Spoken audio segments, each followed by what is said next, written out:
We'll take your participation there, take your thoughts all show long at 615-737-1025. Our phone number, 615-737-1025. As the YouTube chat points out, it is Cinco de Mayo. Happy Cinco de Mayo out there to everyone. Brandon Bigsby, good morning. How are we doing? What's going on? Doing good. I completely forgot that today was Cinco de Mayo. I did too until the YouTube chat just told me. So I'm glad for the reminder on the YouTube chat. But Brandon Bigsby and Ian is out on vacation.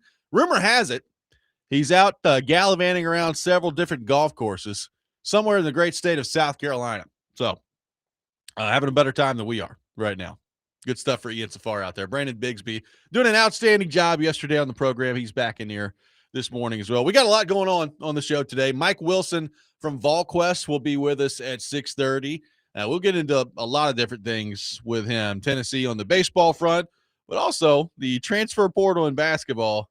Tell you, it's going to be an interesting team for Rick Barnes and company next year with how well they're doing in the transfer portal. So we'll get Mike Wilson's thoughts on that a little bit later in the show. We got the Rex Rant with Joe Rexrode coming up later in the program at 7:45 as well. It is NHL Draft Lottery Day, so we will break down the Predators' chances to land the number 1 overall pick in the NHL Draft Lottery. A lot of things going on the program here today, and we'll take your thoughts through all of it. The Stanley Cup playoffs back in action last night, round 2 continuing on. It was game 2 between the Hurricanes and the Flyers. Hurricanes win in overtime by a 3-2 score. Taylor Hall, the game winner, which means that Carolina hasn't lost yet in the playoffs, which is very impressive to this point. So they take a 2-0 lead in that series. Vegas wins last night 3-1 against the Anaheim Ducks. So that was the first game of that series. They're up 1-0 in that one. The Knicks win last night on the NBA side of things. They crushed Philadelphia 137-98, the final score last night to take the first game of that series. And the Minnesota Timberwolves go on the road and take down the San Antonio Spurs in game 1. So some good action last night on the playoff front. More coming up tonight on that front. If you missed the Wild and the Avalanche in game 1 of the second round in the Stanley Cup playoffs, it was 9-6 the other day. So game 2 coming up tonight between Minnesota and Colorado, and very interested to see how that part of it goes there. But man, that was a wild first game. I don't know that I've ever can recall seeing a 9-6 game in the playoffs. I mean, it was just wild. And I did not watch. I think I watched the first period of that game the other night and then just went to bed. But good grief, 9-6.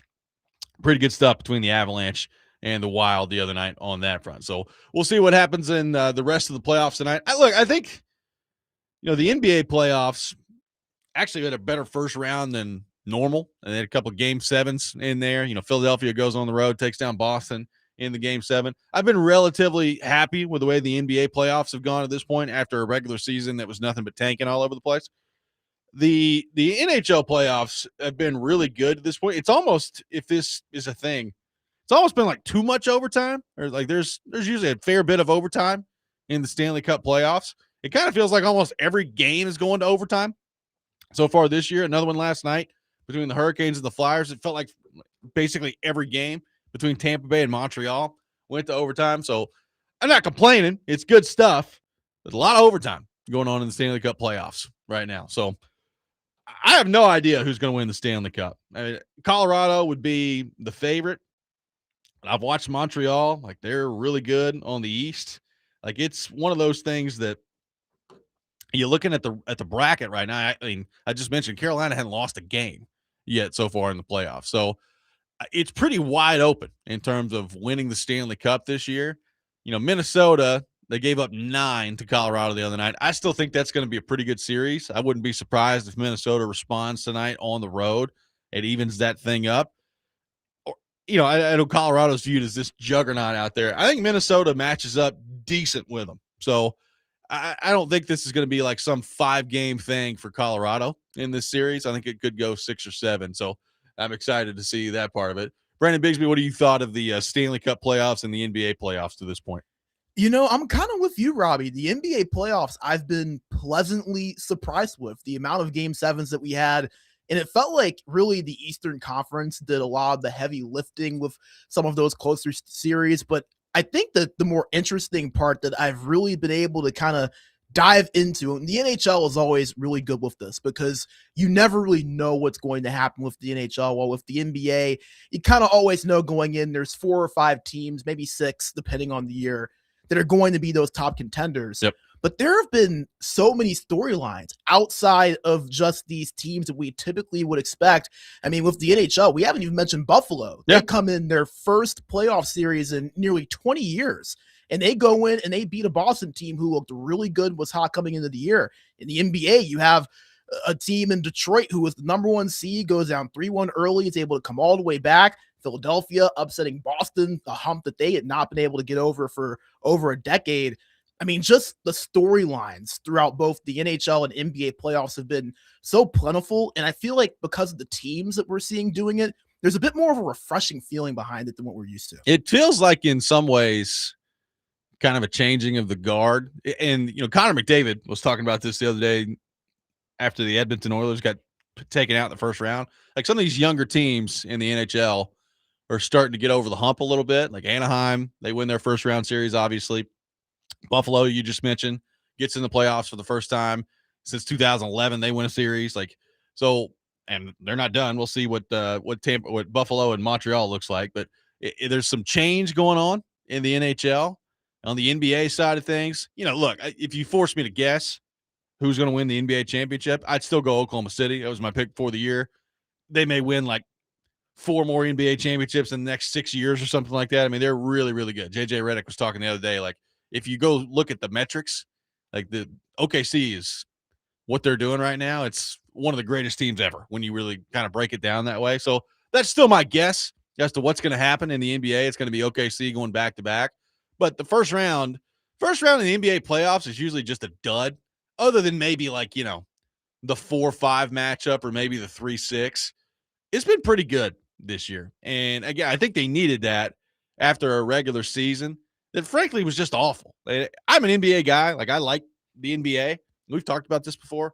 This was the worst regular season that I can remember. And it was, obviously the draft is strong coming up, but there are all these teams tanking all over the place. Like, you looked every night and it's like, oh, wow, the Celtics are a 25-point favorite against the whoever. I mean, it was too many games that were like that.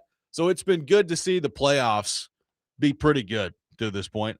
Minnesota, San Antonio, I'm excited to watch some of that series. I mean, anytime, if you haven't done it, that you can watch Victor Wembanyama, I would recommend it. But, you got Anthony Edwards in that series. Like, it's good stuff in the playoffs so far. And I didn't know what we were going to get on the NBA side of things. So that's been good to see to this point.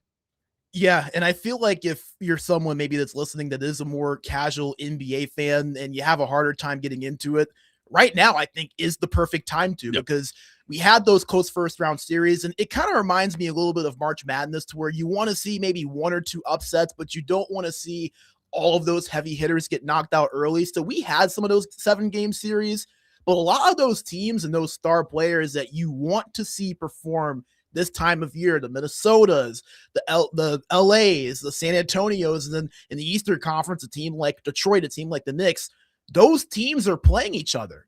And I think that that's really what you want to see this time of year, but you also have a couple of other teams sprinkled in that maybe you didn't expect, like Minnesota, after losing Anthony Edwards and Dante DiVincenzo for the end of that series, or a team like Philadelphia with Joel Embiid magically coming back in the middle of the series and really being what catapulted them forward to a 3-1 series comeback.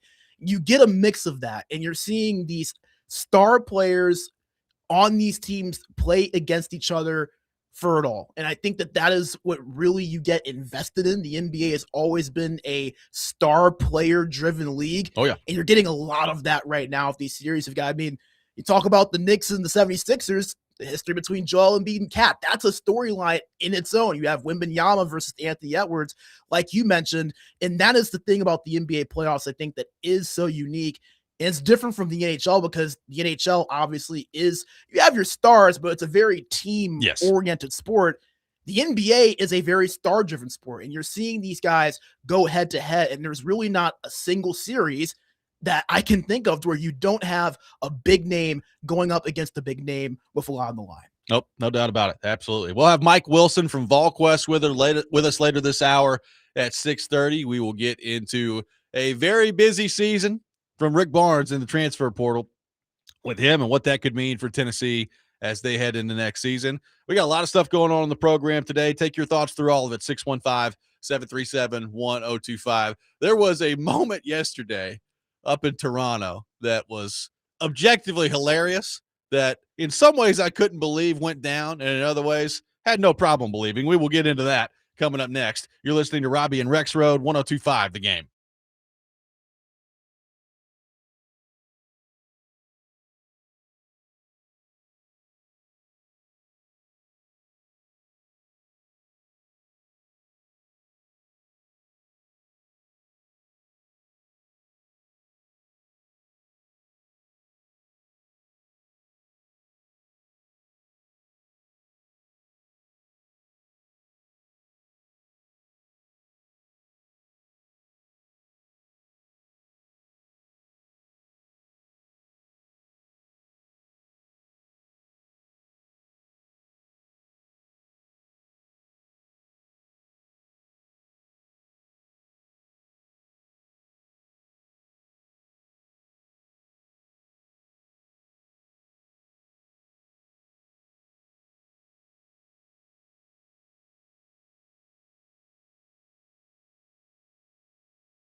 Welcome back in, Robby and Rexrode, 102.5 The Game. Robbie Stanley, Brandon Bigsby, Joe Rexrode on the program.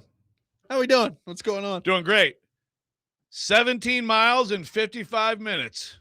It's a wonderful morning. Just real fast. First of all, stop moving here. This is unbelievable. Stop it. This is sickening. How are this many people on the road going somewhere, before 6 a.m.? There was I assume a bad accident on 24, so I got off on Hickory Hollow. This is where you get into bad trouble. I could have just saved this for the ramp. But I'll tell you real fast. You start following your map, right? They're like, oh, this one's 2 minutes faster. This is 2. So, so I'm on Bell. So I'm busting up Bell. And I should have just taken a left on Murfreesboro Pike, right? But instead it's like, no, take whatever. I forget the name of the road. Up here, this is like 5 minutes faster. So then you start getting up there and it clogs up. And then it's like, oh, here, try this route. This is now 2 minutes faster. So you keep. So basically, go up and then do a U-turn and come back and take a right on Murfreesboro Pike, which is impossible because it's so packed. So you cost yourself probably 5-6 minutes right there. I mean, just terrible. So bad execution on my part, and I hope whatever happened on 24, people are okay. I just have to assume, given that, because normally that's moving fine when I get on it in the morning about 5:15 or so. Other than on the days when we had the pre-show meeting that starts at 3 a.m. when Izzo and Narduzzi show up, but today very, very bad on there. So hope everybody's all right. Izzo left. He was here. He took off. Oh, before did you he? got here. Yeah. Okay. Yeah. Well, I saw him at graduation the other day. Did you? Yeah, he was. He had Barry Sanders' kid graduated. Same ceremony. Yeah, absolutely. Nick Sanders. Did you see Barry? I didn't. We were looking for him. It was like, yeah, he's probably in one of these suites.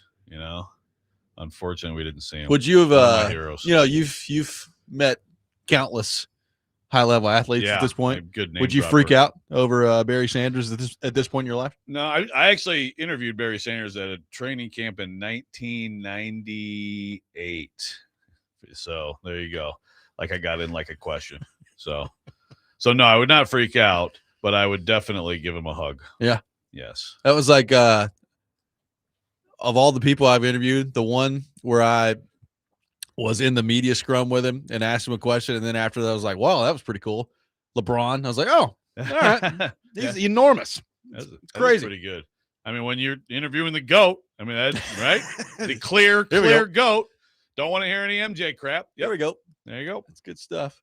So I know you saw this yesterday, but we have to get your thoughts on it. So we mentioned yesterday was amazing that there have been some general manager hires in the National Hockey League, and kind of applied it to this situation here of all right, so when are the Predators going to hire a general manager? Well, one of the teams that's hired a general manager is Toronto. So Toronto, which basically feels like an annual tradition.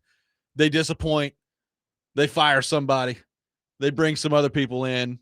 Somebody leaves via trade, whatever it is. It's an annual thing with the Toronto Maple Leafs.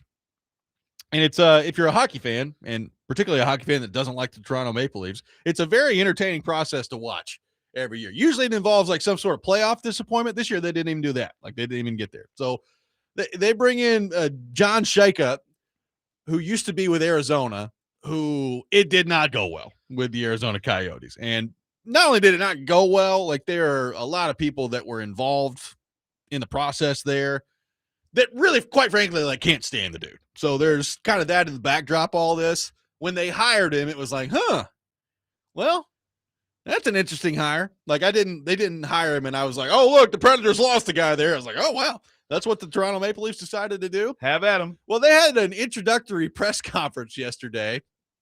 And this is one of the questions that went down yesterday from Steve Simmons up there in Toronto at that press conference. Here's what Steve Simmons had to say. Steve Simmons, Toronto Sun, for Keith. You talk about the due diligence that you did on John prior to hiring him and now hiring him. In the past, say 3 to 4 days, I have been in contact with about 20 people who work in the National Hockey League, many of whom are prominent names that we would all know. And of the 20 people I spoke to, one was supportive of John's hiring and the other 19 thought it was a sham, to be perfectly honest. Words were used like con artist, liar, salesman. How did you come to a different conclusion that I was able to come to in a very short time? I must have talked to different people. That's it?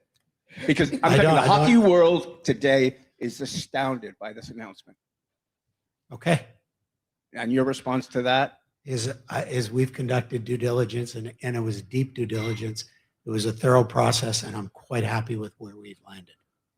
So that was the press conference yesterday that has made all of the rounds throughout the hockey world in the last day. It was Keith Pelly who is running things up there for Toronto in this search. Joe, what did you make of that question from Steve Simmons and the response there that is quite interesting up there in Toronto?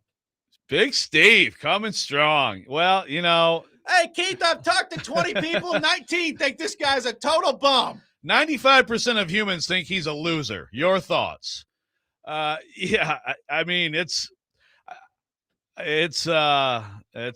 definitely a, I can't think of too many exactly like that. I don't have a problem with it.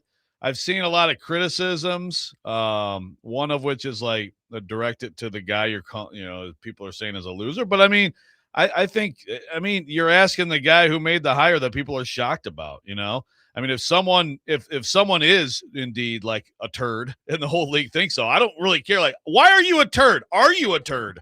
You know, it's more like, why did you hire the turd? Yeah. I mean, I think it's the right person to direct the question to. I've seen some people say, you know, that's too nasty, you should have, scaled it back a little bit or whatever, but I'm fine with it. I enjoyed it. I mean, maybe just because I like the entertainment value of it, but hey, I mean, it does feel like Simmons is. I mean, that's basically the consensus, is it not? Like, no one would hire that guy. Why would they do that? People are don't like, know. because he tied Domi or tight or what? It's like, okay, I don't know, man. I mean, is he accurate when he said the hockey world is astounded by this hire? I mean, yeah, Pretty pretty close. accurate. Pretty close. Yeah. So, I mean, and of course, what I'm seeing also everywhere is like Leafs fans like, Steve Simmons, I love you. And as Johnny on the YouTube chat points out, he's basically like the PK up there. He's been known to stir it up a little bit. Yeah. And again, I don't know. It seems like, I mean, I've seen people I respect, like in media, who have gotten very mad at him for things. So it seems like maybe sometimes it's just like a little bit out of bounds. Like, okay, man. We've seen some of this around the NHL, around Colorado here and there a little bit, and Buffalo here and there a little bit. But I don't think this is out of bounds. I mean, it was very bold and very in your face, but I believe him that he talked to these people. I don't think he's lying. And he asked a direct question, and I actually like that he followed up with, like, that's it? You know, and again, didn't get much of a quote or comment after that either. But, I mean, okay, so why? Why do you have a different conclusion, dramatically different than everybody else? Yeah, it was I was laughing because I saw a post from friend of the show, Chris Johnston, who, you know, is big up there and has been on our show a couple of times and spends a lot of his time in Toronto covering the Leafs. And he said, one word to sum up that press conference: uncomfortable. And it was hilarious. So I was just like, yep, there you go. I mean, look, yesterday was a reminder to me. I have spoken with some players off the record, so I won't tell you who they are, but off the record that are just like, I don't know why anyone would want to play there. Like, it just, and some people view it totally opposite. Some people look at it and they say they love it to death. If you win, it's going to be great. But there are some players around the NHL that just want nothing to do with any of that crap. And it's such a circus, like, all the time up there. I mean, you had the weird stuff last year with like Mitch Marner and people finding his address and harassing him and his family and all. It's like, you know, he leaves and goes to Vegas and they're in the second round. He's playing well. And it's just, I don't know. It's a very divisive place up there, just in terms of, I think, how players view it. Why is Toronto like that? But and I know that Montreal's also a fishbowl, but it doesn't seem like it has the same level of vitriol. And they had long stretches too of misery and, you know. It does feel different. I think they're somewhat similar just in terms of the scrutiny that goes on. But it just like it's been so long for Toronto since they've won anything. I mean, if you're a Canadiens fan, you always fall back on, oh yeah, we got more cups than anybody else. So I mean, they went to a Stanley Cup final in 2021, and look, they're going to go to another one here at some point pretty soon. They're pretty good. So I just think it's easier if you're a Montreal fan and be like, yeah, we got like 27 cups up here, bud. Let's see that. I think Toronto, it's been since what? Somewhere in the 50s. I can't remember the exact year. Yeah, it's been an incredible sequence of events and incompetence there. It's a heck of a press conference, though. It's like if the Yankees like speaking of Karharski, like if he had to go through like decades of the Yankees like just really failing and never breaking through. Yeah. Man, what a miserable mother farter he would be. Mike Wilson from VolQuest will be with us coming up next. We'll get his thoughts on really a incredible transfer portal haul from Rick Barnes. Get his thoughts on Tennessee baseball as well. All that coming up. Robby and Rexrode 102.5 The Game.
Welcome back in, Robby and Rexrode, 102.5 The Game. Robby Stanley, Joe Rexrode, Brandon Bigsby here with you on this Tuesday morning, talking some Vols.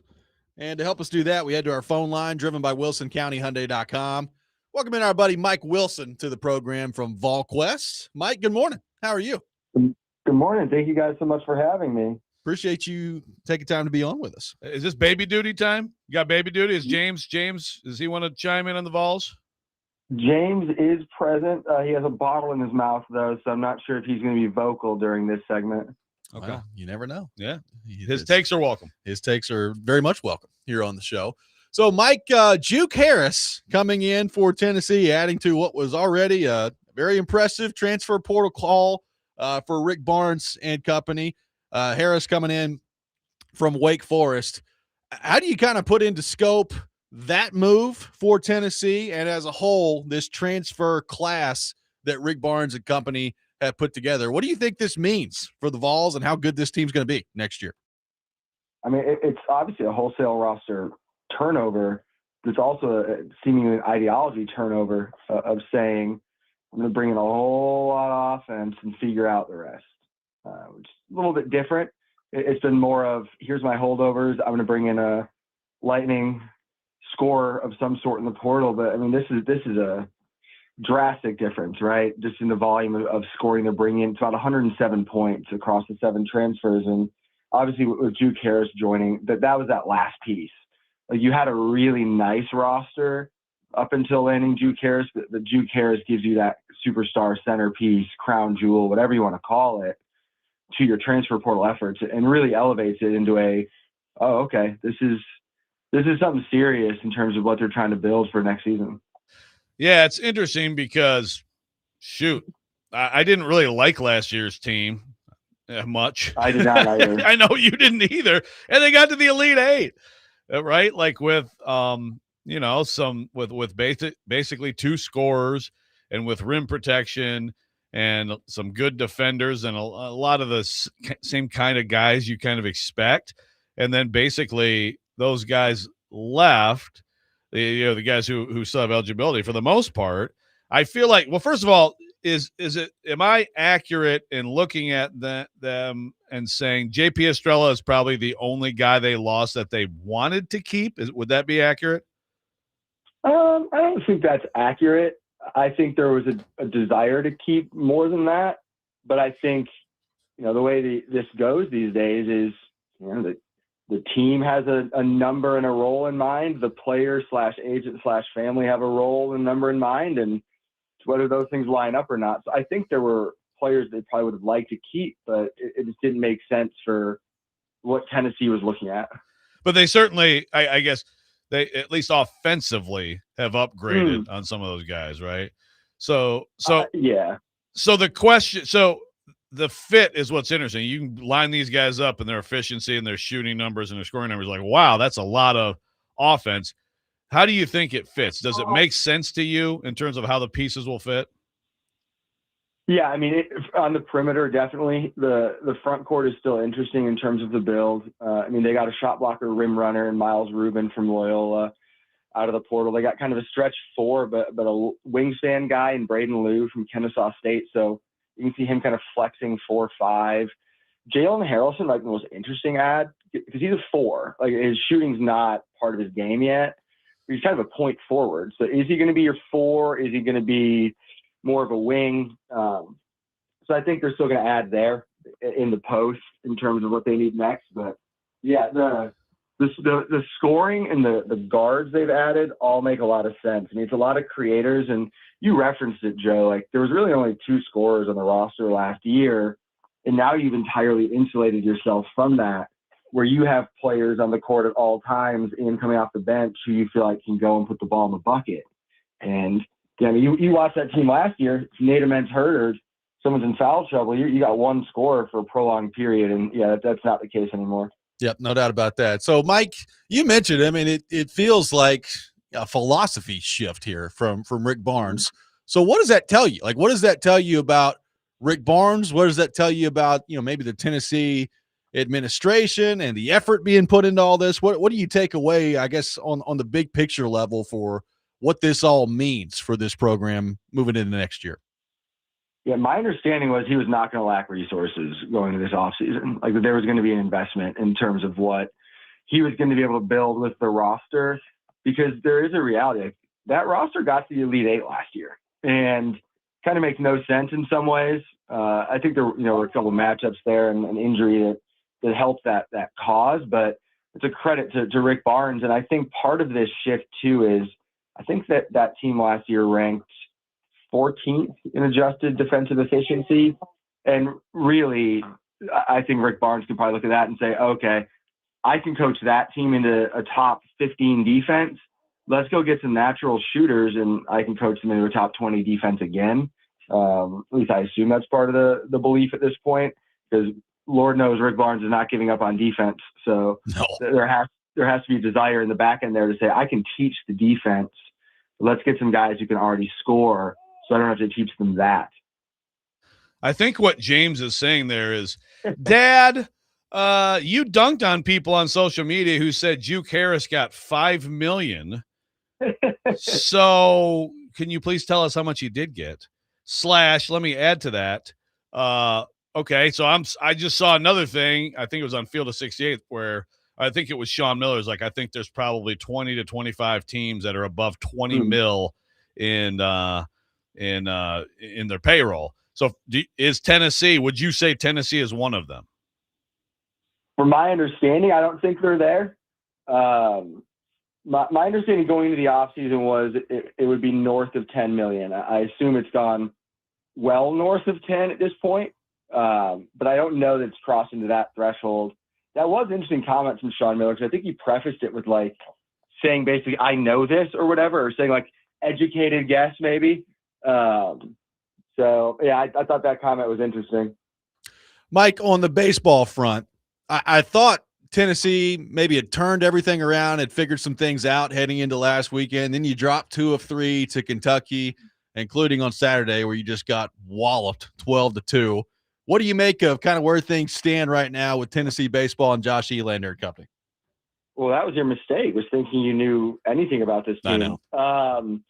Yeah, it's been shockingly roller coastery throughout the whole season. Obviously, you pound Alabama in that doubleheader sweep before that Kentucky series, and you're like, yeah, okay, this team's turned the corner. The offense is good, like you're saying, and they're gonna be fine. And you go up and lose a series to not a good Kentucky team, which is problematic because you've got Texas and Oklahoma as your final 2 regular season series, and Texas might be on paper the most talented team in the country. They're coming to Lindsey Nelson this weekend. So, yeah, not an ideal situation. You're at 11 SEC wins. Need to get to 13, 14 usually to feel like you're in the tournament. 14 to feel like you're in, 13 to feel like you got a shot. So Tennessee's got a little bit of work to do there. But it's just been a weird season. I think young team to some extent, but it's deep in the year now, so that's kind of not a thing. The bullpen's been a problem. There's not enough dudes. And, yeah, it's been a wonky year, that's for sure. Has this limited the enjoyment of Vanderbilt's season from Tennessee fans? Or is there still a high level of enjoyment? I think there's just a focus on the Tennessee season. But I did see a projection yesterday, or a couple of them, where LSU, Vandy, and Tennessee all were not in the tournament. Jeez. Wow. It's just kind of wild to try to wrap your head around that those 3 programs could all be on the outside looking at. And I think LSU definitely is. I think Tennessee and Vandy still have a shot there, but I guess it currently stands. So, but yeah, hard to fathom an Omaha without one of those 3, let alone a whole NCAA tournament, right? Yep. Yeah. No doubt about it. Mike, Come great back, stuff. Tony. As always, appreciate you taking time to be with us. You're a man of many talents, and we will talk to you soon. Sounds good. Thank you for having me and James. Absolutely. Thanks, Mike. Thanks, James. Absolutely. James, we appreciate it. Mike Wilson, Yeah, our buddy. guest here on Robby and Rexrode from VolQuest, does an outstanding job covering all things Tennessee. Let the record show. I have voluntarily put a college basketball segment coming up next in May. That's beautiful. That You is should a be very beautiful proud of thing. me. I am very proud So of you. Juke Harris comes to Tennessee yesterday, adding to what was already a pretty darn good transfer portal class. How good are the basket Vols going to be with Rick Barnes? What does this say about Tennessee, their investment level? We'll get into all that coming up next. Robby and Rexrode, 102.5 The Game.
Welcome back in, Robby and Rexrode, 102.5 The Game.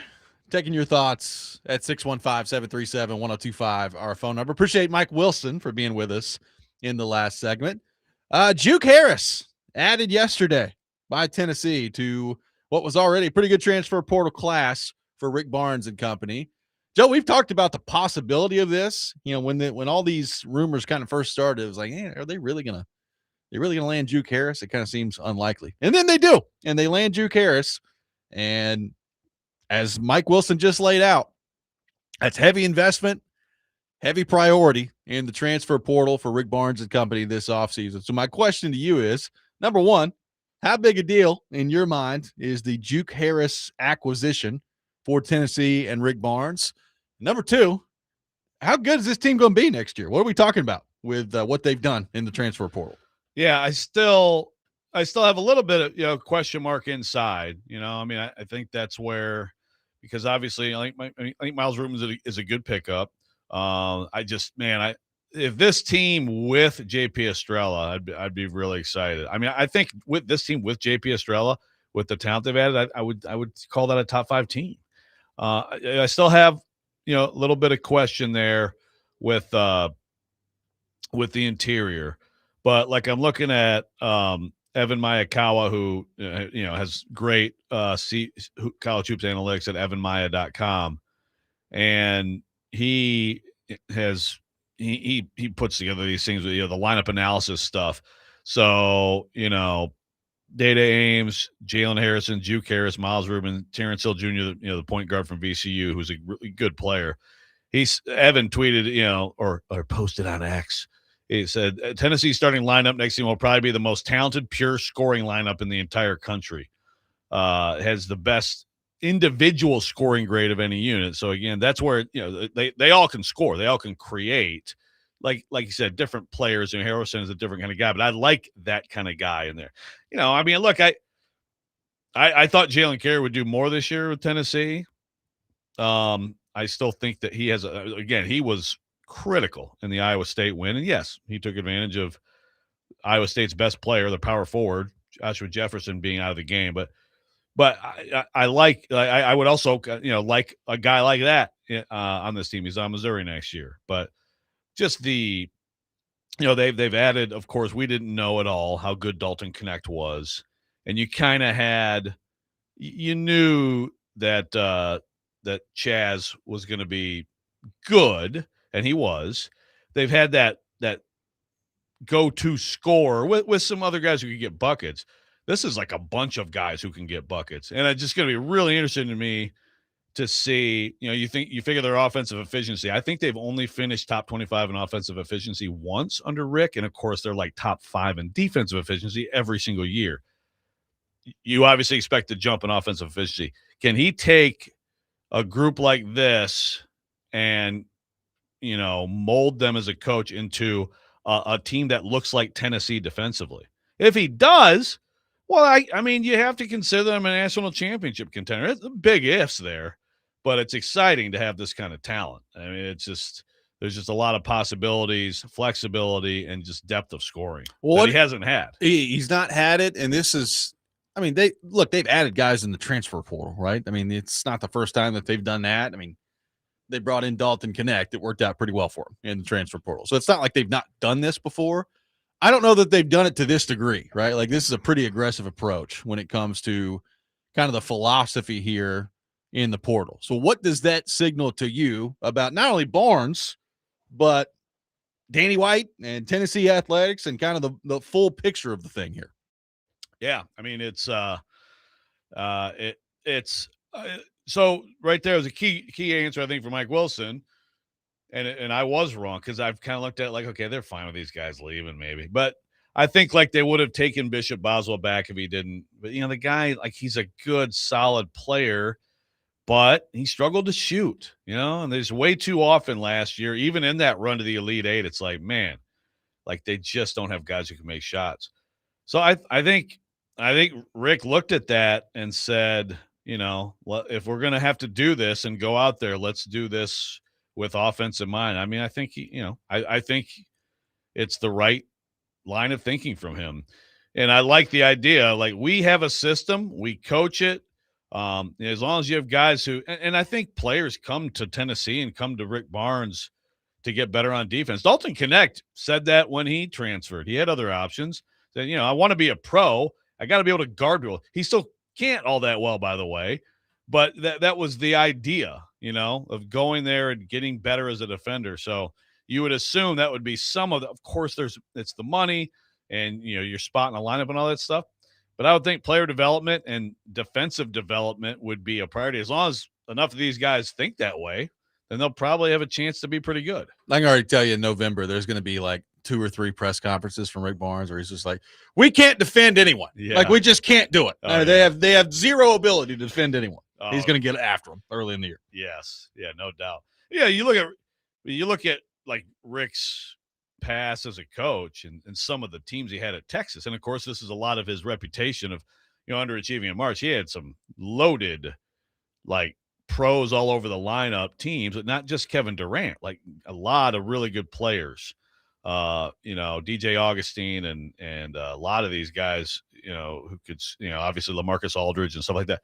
So, I mean, he's had super talented teams and been able to, be good on defense, but like just really elite top shelf in the country defense that's been his brand at Tennessee. And it does give you a level of consistency. I like this though, man. And he's going for it. I mean, it's time to get to a Final Four.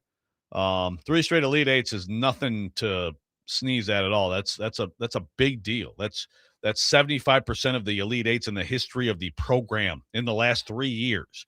But it's time to take it another step. And I think more scoring firepower makes sense. And obviously, if Juke Harris, whatever he's getting paid, if Juke Harris is what they hope, he was a 19-point-a-game scorer at Wake Forest. Not a good team.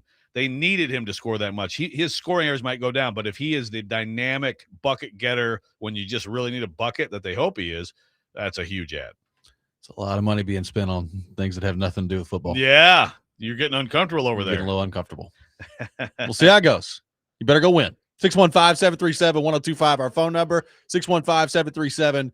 Rexrode has thrown this out there. I don't know where he's going with it, which makes me very excited.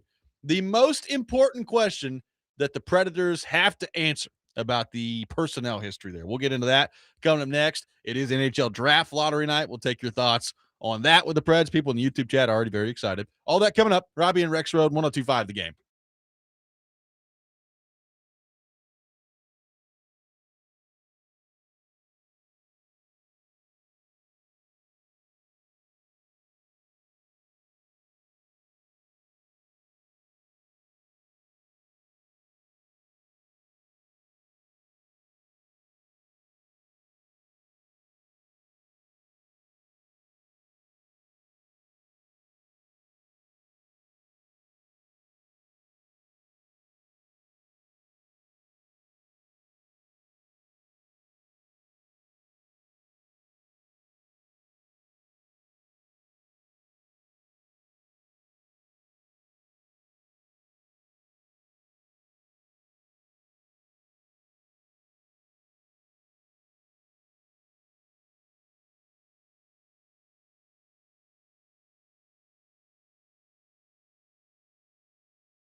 Hour number 2, Robby and Rexrode, 102.5 The Game. Robbie Stanley, Joe Rexrode, Brandon Bigsby here with you on this Tuesday morning. We are presented by Green Ventures Landscaping. For homes and businesses that want to stand out, not blend in, visit greenventureslandscaping.com. We are live from our Busy Bee Plumbing, Heating, and Air Conditioning Game Nashville studios, home with the $99 yearly Beehive membership where the buzz is always about great service. We got the Rex Rant with Joe Rexrode coming up later this hour on the program, taking your thoughts all show long at 615-737-1025.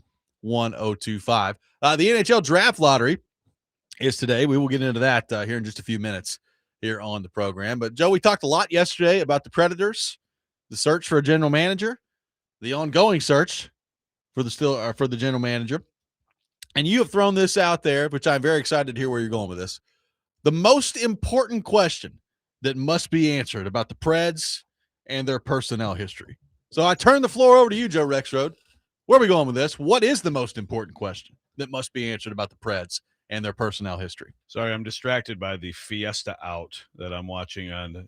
Have you seen the Fiesta Out? I've seen it. It's kind of sweet. Yeah. The Down there in Fiesta San Out Antonio? is kind of sweet in San Antonio, but it looks like they There's a lot going on there. I was asleep well before this game. But yes, back to hockey. The most important question, and this is by the new GM, to me is this.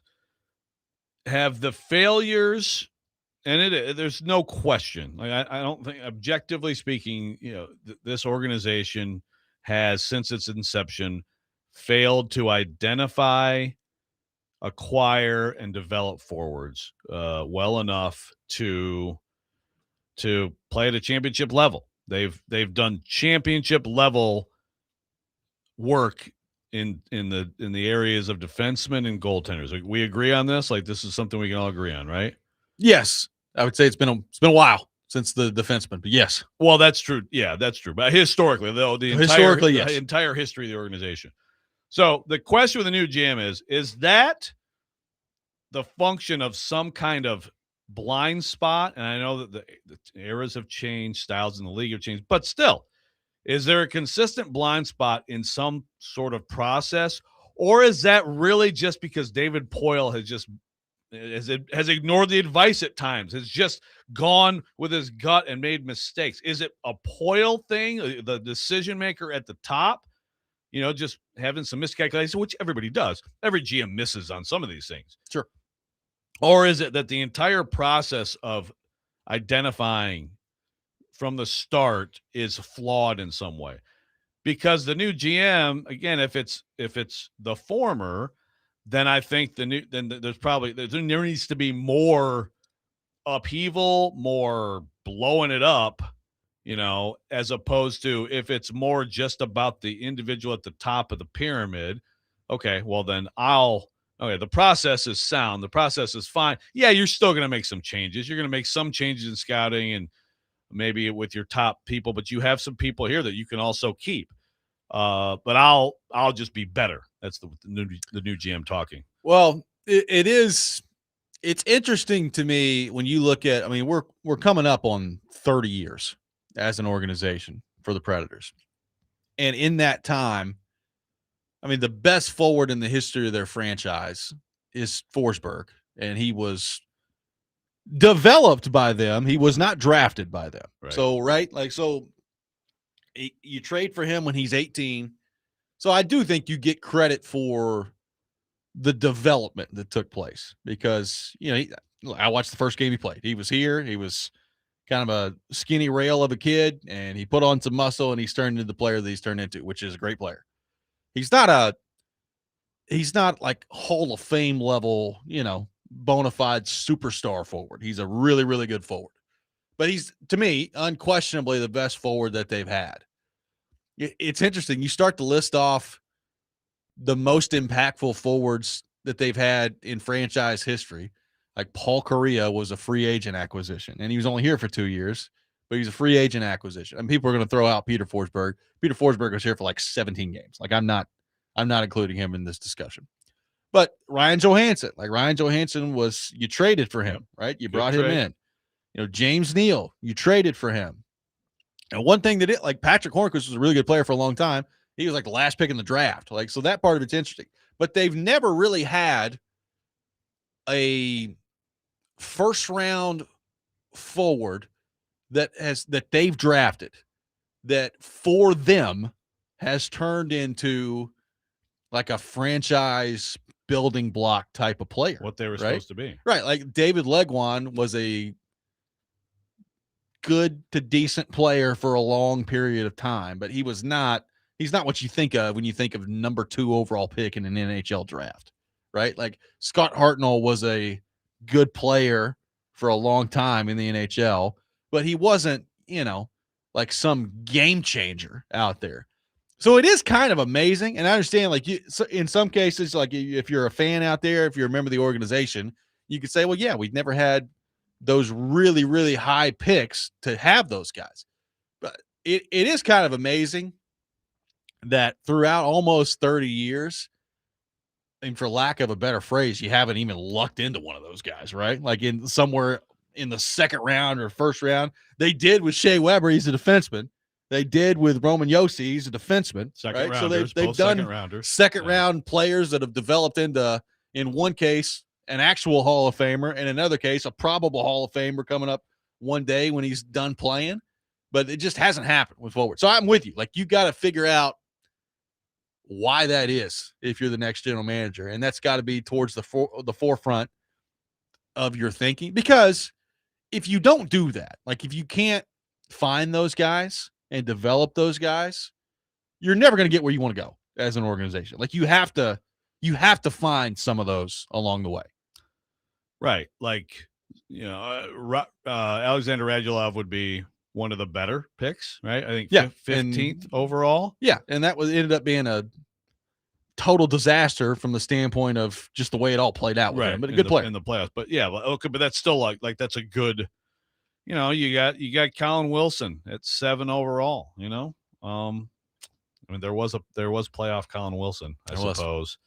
But you got Austin Watson, who ends up being a nice grinding forward for you for a stretch, but that's a first round pick. Yeah. So is there a type that they, is there a type that they overemphasize? I've heard some people say like they just haven't valued like speed enough. You get lucky with like a Victor Arvidsson, sure, right? Who you get in the 4th round in the same draft that you took. I think to me the best choice was Kevin Fiala, who they got 11th in 2014, and within 2 years, I mean, he was a key part until he got hurt. He was a key part of a team that gets to the Cup final, gets hurt in the second round, but that's the best choice, I think, of all of them. And he's turned into a good player in the NHL. Like, he's not I wouldn't call him an elite player, but he's really good.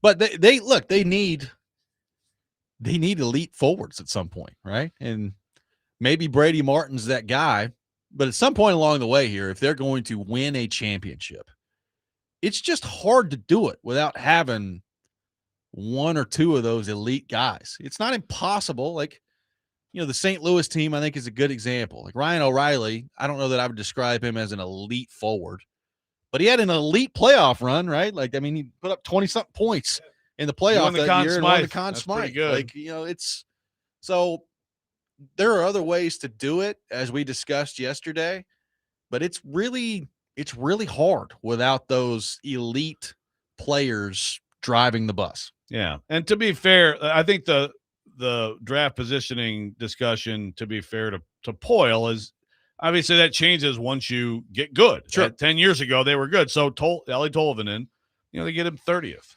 Some idiot in the Tennessean, I forget, wrote that he was just going to be amazing from the start. Tomasino is, he's 24th in the 2019 draft. He's a total bust. Yeah. Right. But like, at least, and obviously then Svechkov is 19th. Yeah. So, these guys are, and then Kemmel is 17th. And we're still waiting to see with those guys. I mean, I think those guys can both be good. Matthew Wood is 15th. And there's a lot of hope there, but it's like, there's still like year after year, you're trying to find these answers. And like, it's just, like Martin has to be a star. And if he is, by the way, then the Trotz era is looked at a little bit differently. But he has to be, and Wood has to still take big strides from where he is, or it's just an over and over again. We'll see with Surin too. I mean, there's a lot of guys that we still have to see on, but right now, I think you can look at it and say, no real sure things. And so it kind of continues the tradition. Yeah, like Barry Trotz, when he got hired, talked about taking big swings, right? And I'm very intrigued by Surin. I think he's got a chance to be a good player. I'm interested to see what that looks like when the time comes where he gets to the NHL. We talked a lot about Martin. So there are guys that they have in the organization that even Wood, right? Like Wood we saw last year. What is he? Like, what's the ceiling of what he is in the NHL? I don't know. I'm interested to see it. But I do think, and Martin's the guy I'm looking at for this, eventually you need to be talking about somebody leading your forward group who you don't get too far down the list in the NHL before you're like, yeah, that guy stacks up with some of the best players. I'm not saying they got to find Connor McDavid, because you're not going to. Like, you're not going to find Connor McDavid. Maybe at some point along the way you get lucky and you find the next Macklin Celebrini or something like that. But those guys, they just don't come around very often. No. So I'm not even saying it's got to be that, but something close. Like, they never had anything close to that. Get something somewhat close to that, and then you're starting somewhere. 615-737-1025, our phone number, 615-737-1025. We will take your thoughts on the Predators, their history of drafting and developing forwards, and what's left to uncover for the next general manager about that history once that person is hired. We'll take more of your thoughts on that. Robby and Rexrode, 1025 The Game.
Today, the Nashville Sound start a 6-game road trip against Louisville. First pitch at 5:05. You can catch all the action on 94.9 The Fan, presented by Family Leisure and Social Cantina. Taking your thoughts on the Predators, 615-737-1025. Let's head to our phone line.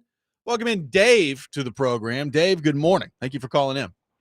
Good morning. To put all of my comments into context, I have been a hockey fan since the early 1950s. I got to watch Gordie Howe, Terry Sawchuk, Alex Delvecchio, Ted Lindsay. Production line. Yeah. And I'm also the guy who at the Preds games has the full head saber-toothed tiger skull mask Now we're that talking. I wear. And I have two questions. And the first question is, what are we actively doing vis-a-vis developing the picks that we get, the people that we bring in? Okay. What are we not doing is the second question, because we have a process that clearly has been successful in developing defensemen. We have not had a process that has been useful or productive in developing forwards, in particular centers. Yeah. And I don't have answers. I'm not claiming to have some great insight as to what we should do, but I'm asking so that we can at least think through what is necessary to develop players that will fill the slots the way that we need them to. And I'll hang up and listen to you guys off air. Thank you, Dave. Appreciate it. Well, it's a good question. I would say this. The defenseman, let's start there. So we would all agree the Predators have developed some really good defensemen in the history of their franchise. Whether you want to talk Shea Weber or Ryan Suter or Roman Josi, obviously. I mean, you can go Ekholm, the list is long. They had a surplus like Seth Jones. Yeah, well, let's go get Ryan Johansson. Yeah, exactly. Like that. At one point, you looked at it and I'm like, well, Seth Jones can play 15 minutes a night, I guess, if he wants to get out there and exercise a little bit while Shea Weber and Roman Josi are handling all this stuff. Like, so they went through a stretch where, so Weber got drafted in 2003. Suter got drafted in 2003. Josi got drafted, I think, in 2008, somewhere around there. So, you're talking 2003, 2008. Wasn't that long after that, Ellis got drafted, Ekholm got drafted. I mean, they went on a run where they were just hitting on defensemen. And that was both your high-level first-round picks. That was your second, third-round picks. Like Ellis was a first-round pick. Suter was a first-round pick. Josi and Weber were both second-round picks. By the way, Kevin Klein, pretty good defenseman for the Predators for a while. He's a second-round pick. He was in that same draft with Weber and Suter. So, like, they went through a while where they were just nailing their defenseman picks. And the forward thing has been pretty consistent from the entire history of their organization, where they just haven't quite found that. Now, the thing I would add to that is, when's the last time they drafted and developed a really good defenseman? Yeah. It's been a long time. Yeah. Like, they've drafted Fabro, and it just, by the time he was done here, he was in and out of the lineup. Like, it didn't really work out all that great. They drafted Sam Girard, and he played here for about 5 minutes, Moved and then he was gone. So, and he's turned into a good player in the league. He's not a superstar by any means, but he's a good player. Carrier has been Carrier's been good elsewhere. And yeah, so like they've had some guys, but it's been a while since they drafted like a dynamic, really good defenseman. Yeah. So that's why I say they're in need of both right now. Like organizationally right now, they got a lot of forwards. We'll see how many of them are any good.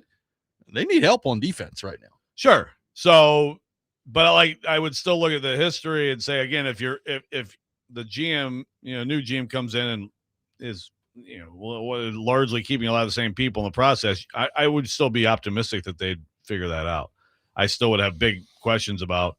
And then it's also, to Dave's, I think that's a good question too, is like, is it more just choosing or is it more the development process after choosing?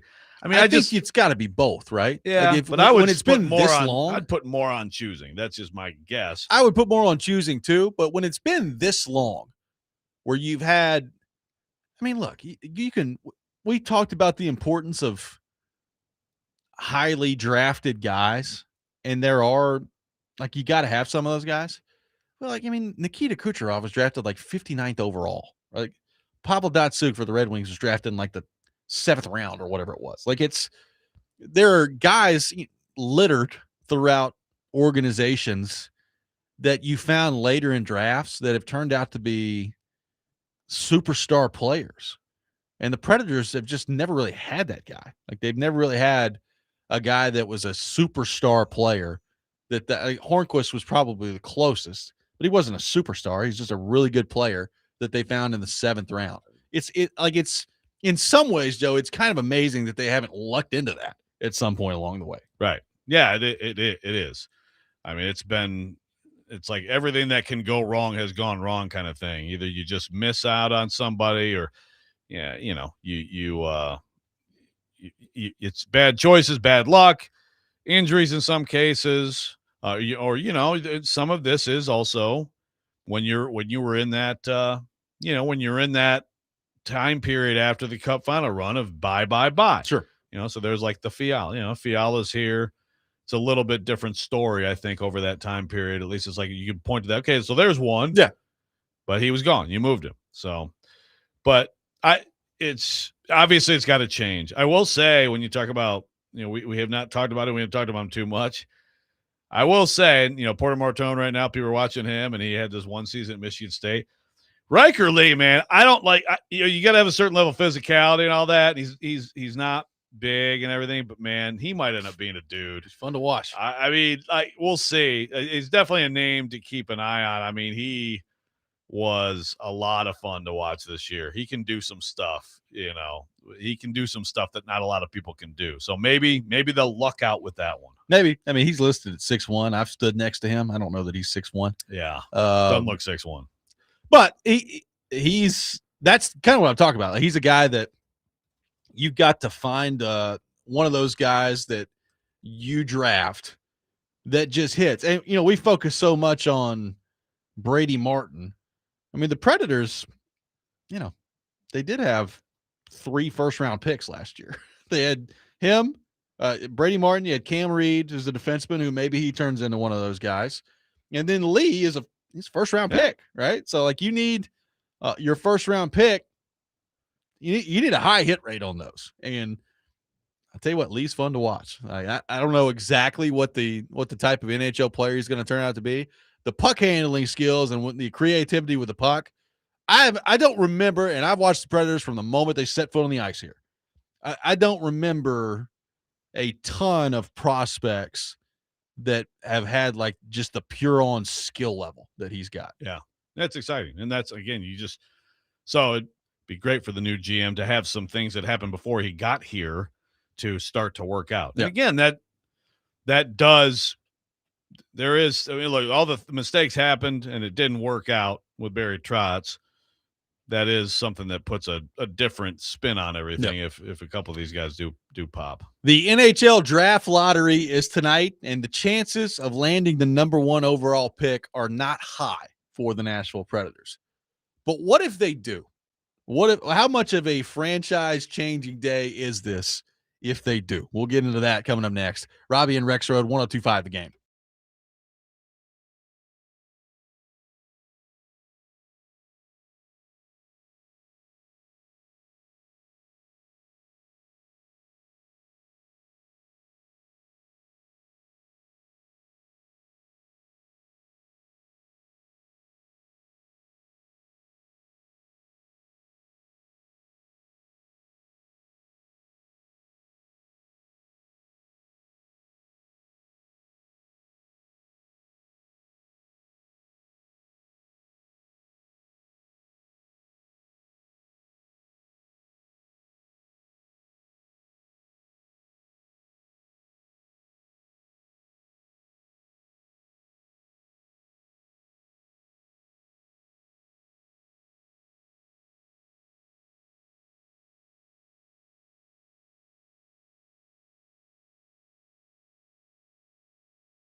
Today, Vanderbilt baseball taking on Louisville at Hawkins Field. First pitch at 5 o'clock. Catch all the action on 102.5 The Game. Coverage presented by Gary Force Acura. Taking your thoughts at 615-737-1025.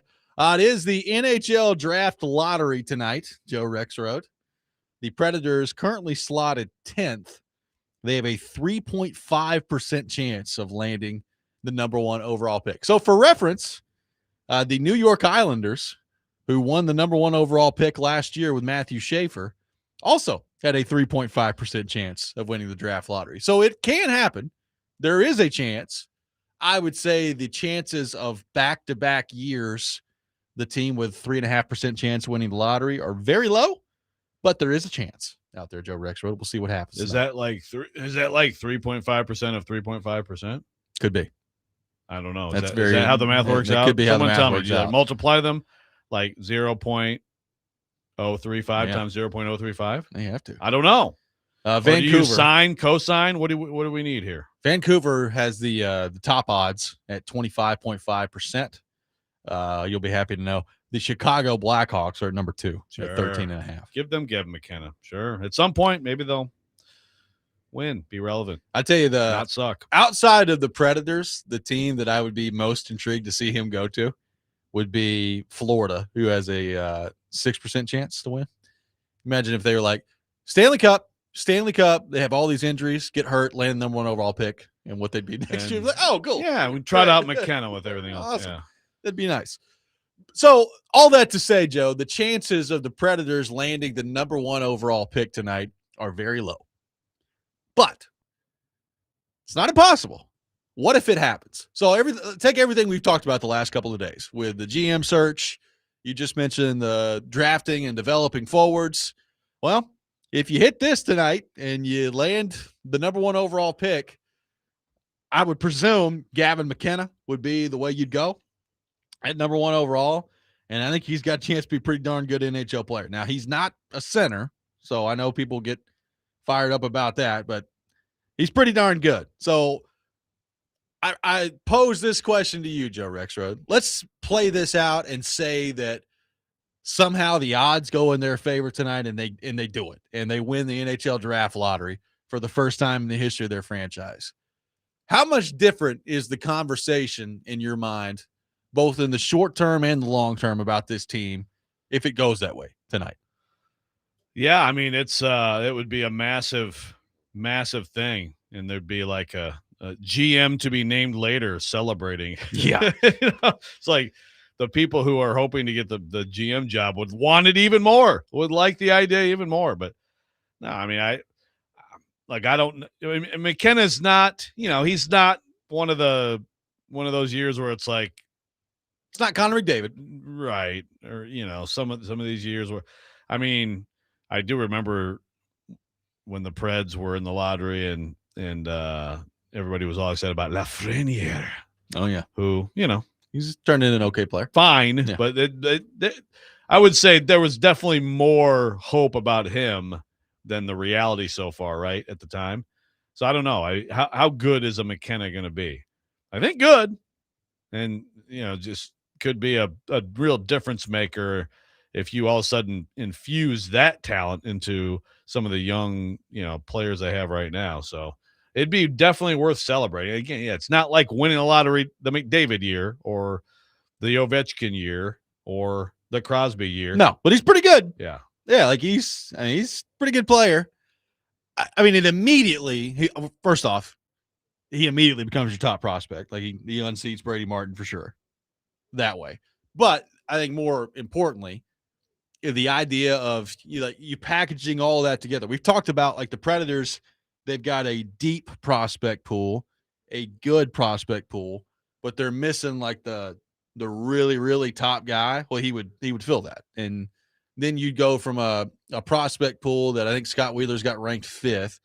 I mean, it'd have to vault up into the top probably 3 at that point. I don't know that it passes San Jose or Chicago, depending on who you view as prospects in those organizations, but it'd be right there with those teams. And I think it changes the math there. Again, the likelihood of this happening tonight is not high, But I mean, it's not like the chances are zero, right? It's a 3.5% chance. We saw the same odds last year win it. And look, they have never had any luck in this thing, right? We've talked about that. They've not been in the NHL draft lottery all that much. And, they drafted 4th in 2013, didn't move up and win that one. This last offseason at this time, they were the 3rd worst team in the league, and they ended up picking 5th. So it was like the worst possible outcome for them. And we'll see if Brady Martin turns out to be a great player, but just mathematically, it was the worst possible outcome for them. They're owed owed something Yeah. at some point. I'm interested to see what that looks like. Now, the conspiracy theorists are already out there because Gavin McKenna is apparently like really distantly related cousins with Connor Bedard in Chicago. Like he said one time, quote, that there are a lot of rumors that they're like related. He said it's like, quote, it's like 8th cousins. So I don't even know what that means, but apparently they're like somewhat distantly related via marriage.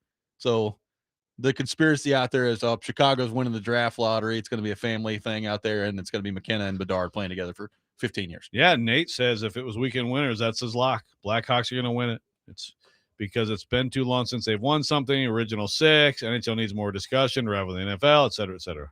The conspiracy.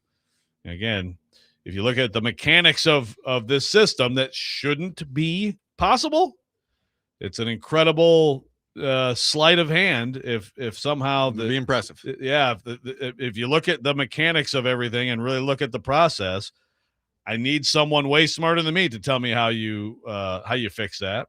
But hey, I don't know. There's amazing. I mean, I've seen Ocean's 11. There's some amazing like jewel thievery out there and stuff that I can't totally understand. Yeah, absolutely. So maybe it's just a big conspiracy. It could be. We'll see what happens on that front. I mean, somebody asking if he would play next year, and then Caleb says it'd be nice to have a guy that's good now and could play right away versus a guy that goes wherever for the next 4 or 5 years. Like, I think McKenna's I think he's gonna play in the NHL next year. So if you did win it, I think he'd be on your team next year. I said earlier. I know Preds fans. I've seen some of that. Like, I don't want to wait. It's like, well, yeah, if you get someone good enough, then. So you might have Martin and McKenna. I said earlier in the show on the YouTube chat that the Stamkos, Martin, and McKenna line is going to slap next year. It's going to be good. So McKenna did have trouble this year. He got in some trouble. It appears. I mean, from all I can tell, he got in a fight. He did. I know at first it was like, I guess someone reportedly somebody was harassing his mother and he punched him in the face. Yeah. So it seems like that's no big deal. No, I'm not overly concerned about that. No, I don't know. I don't really want you making a habit of going to the bar and punching people in the face, or going to the bar with your mother. Or yeah, either one. If you're if you get drafted, but when you're talking 17, 18-year-old, I've got a little leniency for that. Yeah, I know a hockey player or two that have gotten into a bar fight. Yeah, I was going to say. Yeah, I mean, my wife's gotten into a bar fight, so yeah, sometimes stuff happens. Absolutely dropped that chick too. The more you learn, you're on the program. I'm just telling you, man. Telling you what all went down. And I believe he was originally charged that. I think that has since been dropped. So it's not going to be that big of a deal. I remember when that happened with Gavin McKinnon. It was like, well, is he going to be a top draft pick anymore? Is he going to slide to like 6 or 7? And I was like, no, he's not sliding to like 6 or 7 because he got in a bar fight in college. Yeah. If he beat up an entire bar or something and sent a bunch of people to the hospital, that might even still enhance his standing, Yeah. I mean, I guess unless he just went in with unprompted and started swinging a baseball bat or something. Yeah, I mean, if he got into a bar fight and beat up the whole bar, like Crispy would probably apply for general manager and be like, we got to draft this kid. I don't care what we have to do. We got to draft this kid. He's a new Broad Street bully. That's right. New age. 615-737-1025 is our phone number. Good luck to the Nashville Predators tonight in the NHL draft lottery. I'm pulling for it. It'd be awesome if they won it, and I think it'd be a great day for the franchise. Fun, wouldn't it? Would be a lot of fun if it happens that way. The Rex Rant with Joe Rexrode coming up next. You're listening to Robby and Rexrode, 102.5 The Game.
It is that time for the Rex Rant, brought to you by Rapid Response Generators.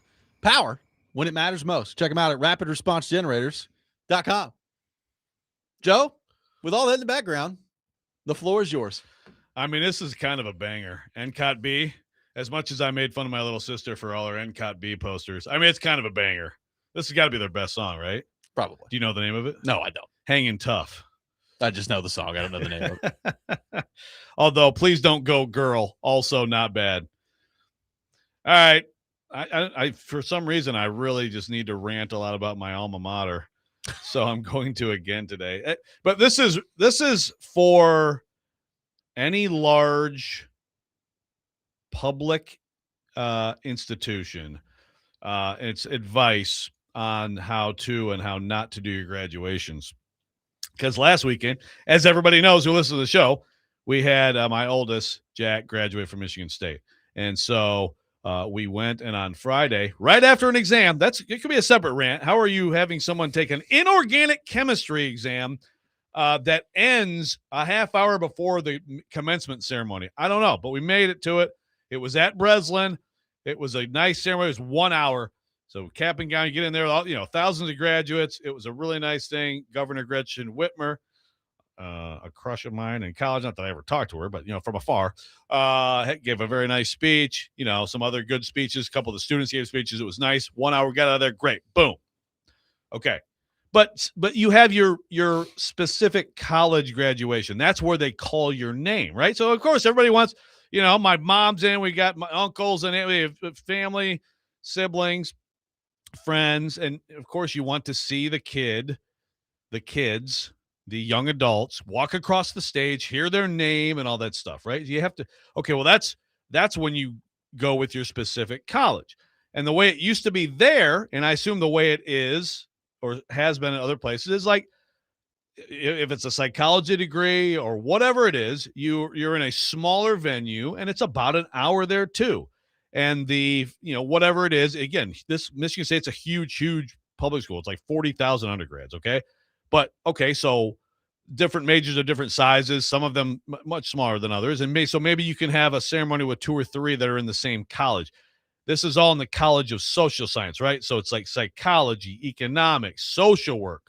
There are a lot of different social science itself, sociology, a lot of different majors that are all in the quote College of Social Science.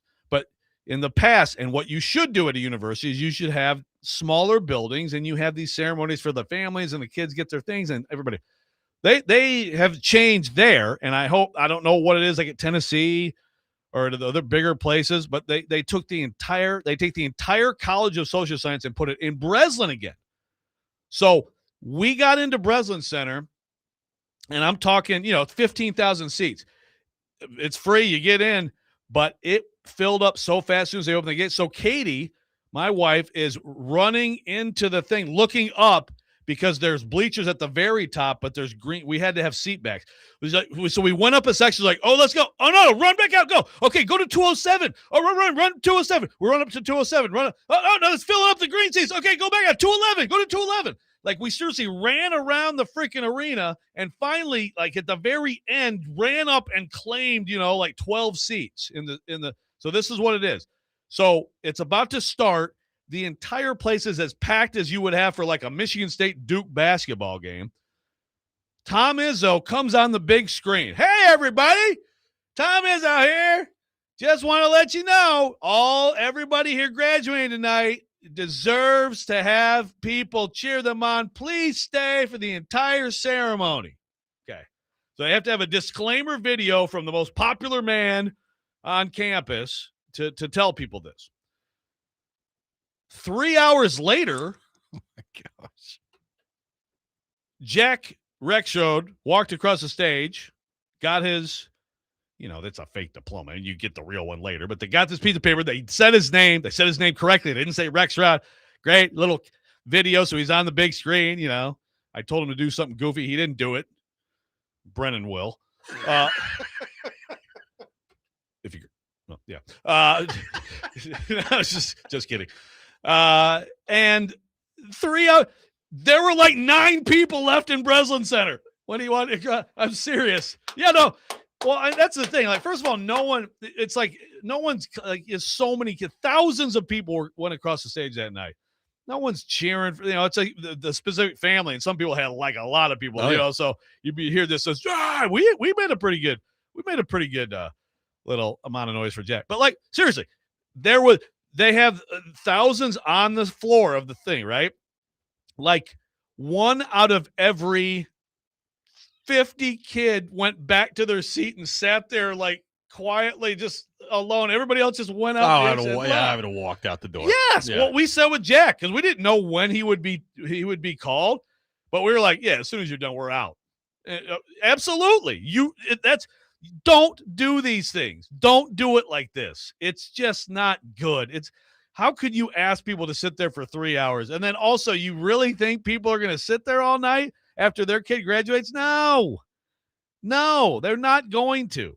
So this is like, this is like a very specific thing, but for big, like, Middle Tennessee would be a place that would be a candidate for something like this. Tennessee, because I know Vanderbilt, like, that's small, like they have it's all one thing. So that's long, but at least it's all like, Jack, back-to-back days put on the cap and gown, right? Yeah. Like, if you have one long ceremony, I can live with it. You have two, and then the more, quote, personal one is that long, you're doing it wrong. So at least I caught the guy with the meth lab. I was going to ask you, is there an update on that situation? Well, I don't know. I mean, he was arrested, so we're trying to find out. Again, people initially. Most important, have we discovered how he got in there? That's what I'd love to know. I'm waiting for some. I know that there's some heavy reporting going on in that whole situation. The police aren't saying a ton yet. Okay. I will keep us all updated on the Wells Hall meth cook, the Michigan State version. A lot going on out there at White. Michigan State. Yeah, we got a lot going on. I know. Yeah. So but like Tennessee, these places, like take smaller buildings and do an hour ceremony and let everybody cheer and and then everybody go about their day. 3 hour. And then when you really want to ask people to stay, come on, man. I mean, it's not realistic. I don't know if it's like a cost cutting thing to have fewer or use fewer buildings I don't know, but that's not how it used to be. And it's got to change. Alden in Nashville says, I went to Tennessee, walked out of the back door immediately after getting my diploma in 2014, met my family at the river behind Thompson Bowling. He's like, I'm going out the back door. We'll see you guys over by the river. I bet you weren't the only one. And again, so if it's an hour ceremony, we're going to Calhoun's. Yeah. Like if it's an hour ceremony, I'd be like, yeah, you can stay, right? I mean, we would have stayed if it was that. That's fine. But this stuff is like, I mean, come on. He says, Can you imagine if like your kid was like the third person to walk across the stage and you were like, yeah, we're going to stay here the whole time. 3 hours. I need to, dude, I'll find, so people took some pictures of the day before it was the Com Arch, which was, again, journalism, marketing, advertising. And like, there were like 3 kids. And I'm like, I feel so bad. People are like, this is so sad. I'm like, you know what's sad is that those kids sat the whole time. Yeah. They should have left too. I'm not sad that all the people left. I'm sad for the people who stayed. Yeah. Keith says 3 hours later, your rant finally finishes. Boom. Roasted. I'm just building up the excitement, Keith. Got to build it up, man. Man. Tell you what, graduation. I've sat through some graduations. I think the longest I've ever sat there is about an hour. 3. I don't even know if it was my kid, I'd sit through it. But all right, I'll see you after. Congrats. Way to go. I know. I thought about it. Like, hey, man, just send me some video. Yeah. I mean, it was streaming. We had other family members who had like screenshots of the stream. Texture says, we just learned things. We need the Broadway bullies. Team mom is Rexrode's wife. Who would win in a fight, Rexrode's wife or Paul Kaharski? Oh, I know the answer to that. Yeah, I don't think it would be a particularly close or very long fight there. Yeah. The right cross would not be Kuharski. Yeah, the right cross is severe. 615-737-1025, our phone number. 615-737-1025. We will get into the Titans and the AFC South coming up next. Robby and Rexrode, 1025 The Game.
Final hour, Robby and Rexrode, 102.5 The Game. Robbie Stanley, Joe Rexrode, Brandon Bigsby here with you on this Tuesday morning. Presented by Green Ventures Landscaping. Property managers, if you manage it, they maintain it. Visit greenventureslandscaping.com. Taking your thoughts at 615-737-1025. Our phone and text lines driven by WilsonCountyHyundai.com.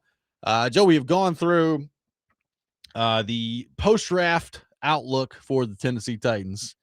I think we covered just about every area of it, but we'll have a lot more time to cover stuff. Oh, as time goes from now until NFL training camp. So looking forward to that. Schedule reveal soon. Don't worry. Yeah, Get looking forward to excited. that. Get the schedule out there. Yeah. Hopefully get a little Titans Jags right off the hop. That's what I'm rooting for, but we'll see what happens on that front. We talked yesterday about the Houston Texans and their decision that they've got coming up with CJ Stroud. What's that going to look like? What sort of a decision do they make this offseason? We've made a lot of fun of the Jacksonville Jaguars over the last few days in terms of their draft class and it just getting ripped at every possible turn around the NFL. But Joe, I look at what the Titans have done, and you're always trying to stack it up as to what it means for the division. Because like if you break it down in its simplest terms, if you're a Titans fan out there, you're like, okay, when's the next time the Titans are going to be good enough where they're back in playoff contention, back towards hopefully at some point growing into a Super Bowl threat?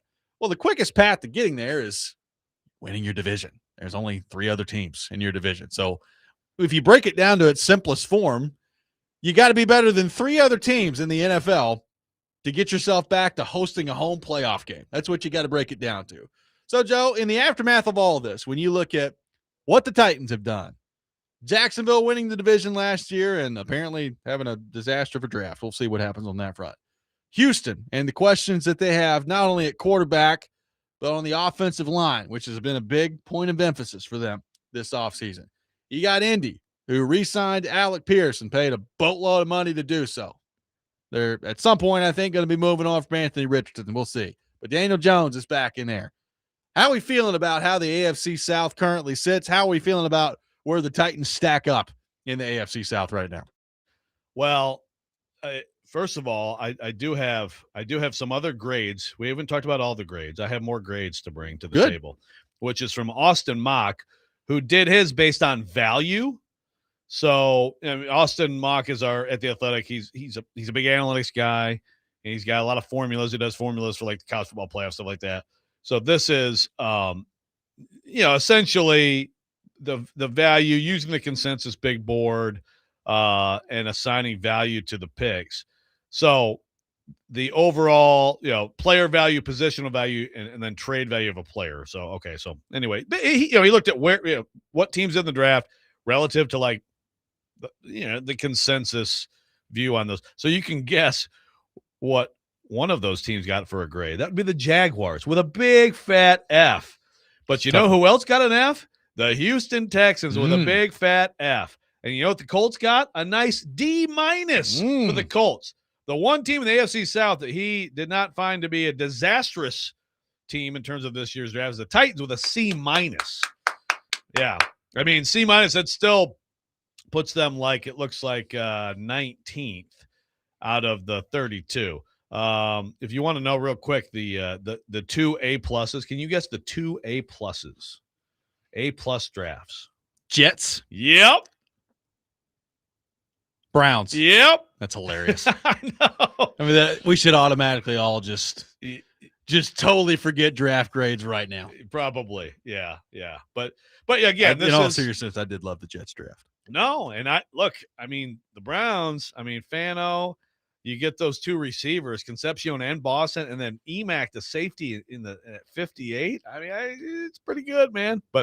And honestly, I don't even hate like Taylor Green at 182. No. Like that's a good flyer quarterback, So Nothing anyway, else, just tell him to line up and run straight down the field, catch the ball. But yeah. Yeah. Well, you can do that too. So essentially, you could look at a lot of things, and this is not just his evaluation, and say maybe this is an offseason that will allow the Titans to make a little bit of ground up in this division. Because like you say, if the Jags, like Devin Lloyd, I think is a pretty significant loss, and Travis Etienne is a significant loss. like, could the Jags struggle? I think they could. I think they could be dragged back to the pack. I don't know what the heck to think of the Colts this year. And the Texans, they try to address the offensive line. Have they done a good job of it? Kalen Rutledge, Caden McDonald, they both might be starters as rookies. Do you feel good about 2 rookie starters in your offensive line? I mean, they might still be a significant upgrade, but that's a lot to put on rookies. Martin Klein, I don't hate that pick in the second round. He's a talented guy, but this division could be 9-8 wins the division. I think that's possible. And again, that you're asking the Jags to take a step back, but I think it's possible. And I just, if that's the case, if it's going to be that kind of division as this division has been a lot of times over the years, then okay, now that's your path. Yeah, like I think the biggest strength in the division and the biggest known commodity in the division is the defense of the Texans. Like the defense of the Texans, barring some crazy run of injuries, is going to be pretty close to elite. So you know that if you're all these teams heading into next year. So that I think automatically that puts a certain floor on Houston. Like when your defense is that good, you're going to be hovering around 8-9 wins. You would hope so. Now, yeah. I think if you're Houston, you're looking at it and be like, well, that's great. We need to be better than that. Like when you have this defense, like you should be competing for championships. So we'll see whether or not they get to that. But the other part is like, it's in terms of the Titans making up ground, really, regardless of what the other 3 teams do, it's time to do that. Like they were so far out of it last year. They were 3-14. And the rest of the division, you were talking 13-4 for Jacksonville, 12-5 for Houston, and 8-9 for the Colts. But it's an 8-9 for the Colts that they were like 8-2 or whatever it was to be the end of the year, losing 7 in a row. So it's a Colts team that prior to Daniel Jones going down with the injury was playing good football. Now, frankly, I still have questions as to whether or not that's actually what they are. Yeah. When Daniel Jones is back and healthy, we'll see. Clearly, they feel like they can be that. And they gave Alec Pierce the big deal. And look, I think a pick that the Colts have made that we'll be talking about for a while is Tyler Warren from a year ago. I think he's going to be a really good player for a long time. So the Titans, to me, are still 4th in the division until proven otherwise. But if they take the type of step that I think you need to take this year and that the expectation should be for them to take, which is getting to around 7-8 wins, somewhere in that neighborhood. I mean, naturally, that's closing the gap there. And when you're looking at the long-term health of the division, like, I don't know, is Daniel Jones a long-term answer at quarterback for Indianapolis? I'm not willing to go there yet. What is going to happen with C.J. Stroud? I mean, the Jacksonville thing's interesting from the standpoint of, like, I think we know Lawrence is the long-term quarterback for the Jags, but the Jags have been such a Jekyll and Hyde organization. We've gone through it this offseason. When's the last time they were really good for 2 years in a row? It just doesn't happen very often. So I've got a total open mind as to how this division could go, not only next season, but looking over like the next 3 years. I have no idea. Like, I think there have been times in the past where you look at this division and you say, yeah, Peyton Manning's a quarterback in Indianapolis. They're probably going to be pretty close to the top of the division for a long time, right? Or, Andrew Luck's in Indy. It's looking good. Houston, when they were rolling, like when Deshaun Watson was at the top of his game and they had DeAndre Hopkins, like, yeah, they're going to be a problem on offense. But by and large, like, this has been a pretty volatile division over the last 20 years. Yeah, the Jags are interesting because I do think that Liam Cohen was good for Trevor Lawrence. They seem to have a good partnership. It seemed to – then they they brought in Jacoby Myers, right? Brought in Jacoby Myers last year during the season. It worked out well. There should be a certain level of reliability there. But then you have this GM just doing funny stuff, and maybe that's going to undercut the whole thing. But it also, like, also with them, in all seriousness, like they've already pivoted, we think, from this Travis Hunter thing. Yeah. But he better be. Oh yeah. You better get to the end of this next year and look at him and say he is no worse than like the 6th or 7th best cornerback in the whole league. Right. Yeah. And I think that can happen. I don't know that it will, but I think he's that good. We'll see. But Vegas, again, this is homerish to think the Titans can get in there. But again, it's the NFL, and they should, like you said, they should be able to at least get into the middling area. Maybe some of these other teams won't be there. I mean, the Jags and Texans are both at 9.5 on the Vegas over/under. So that's pretty significant expectation. The Colts are at 8.5. Yeah. If you're looking purely at odds, like there's an enormous gap between the Titans and everybody else. Like I'm looking on FanDuel right now, and the odds to win the division. Can you guess the division favorites in the AFC South? Oh, you said favorites? Yes, the favorite in the AFC South. The favorite. I mean, I would think that it would be Jacksonville. It's Houston. Is it Houston? At Okay. plus 135. Okay. Jacksonville's 2. Indy's 3. What are those odds? Jacksonville is 2 at plus 190. So there's not a whole lot of separation between the Texans and the Jags. Indy's 3 at plus 350, and at 4 to win the division. Plus 950 for the Tennessee Titans. Wow. Yeah. It's interesting that there's that gap before Indy, but they are. It's hard to figure them. And I think that speaks to what you said. Houston has the one thing. Defense may not always win championships. That adage, sometimes proves true, but often doesn't. But defense, when you have a defense that good, the floor is nice and high. By the way, that's not even close to the Titans as a distant fourth there. Not even close to the longest odds. Here's the AFC West. Kansas City, the favorites at plus 170, which is interesting. That is interesting. Chargers plus 185, Broncos plus 210. I guess Bo Nix is hating hurt, on so when's Sean he going to Payton. be Hating on Payton. healthy? The Raiders plus 1,700, so they're pretty ways back. And how about this one in the NFC West? Rams plus 130, Seahawks plus 175, Niners plus 260, plus 3,000. The Arizona Cardinals. Oh man, yeah, that sounds about right. Now it makes me. Oh well, give me the AFC North. That one. Really. The AFC North is the Baltimore Ravens? at Yeah. minus 135. Wow. Bengals plus 200. Steelers at plus 650. Browns at plus 1,700. Okay. And just if you're curious, the Bills are the favorite in the AFC East. Patriots are right behind them. The Jets at plus 2,000. The Dolphins at plus 3,000. Wow. So it's like the Bills, the Patriots, and then we'll just forget about these other two. Combined 5,000. Yeah. Congratulations, Jets and Dolphins. Yeah. So there's a lot of bad teams in the NFL. Will the Titans be one of them again? Yeah, a lot of years teams with numbers like that, including Houston. Yeah. When Stroud was a rookie. I'm sure they were plus 3,000 to win the AFC South that year. AFC South. Yeah, AFC South. You got it. Hi. I mean, I'd love to know what their odds were. I mean, I'd love to know, what were the Patriots' odds of winning the division last year? They probably weren't that low, but I mean, it's a division that had Buffalo in there. I would imagine they were the runaway favorite. So, what does that look? We see it every year where a team comes up and wins the division that has longest odds to get Massive there. odds. Maybe not plus 3,000, but no longest odds. But yeah, I'd like to know. I'm trying to find that out. What the Texans were that year, what the Commanders were 2 years ago. The Titans. At some point, maybe they can be a pleasant surprise. 615-737-1025 is our phone number. 615-737-1025.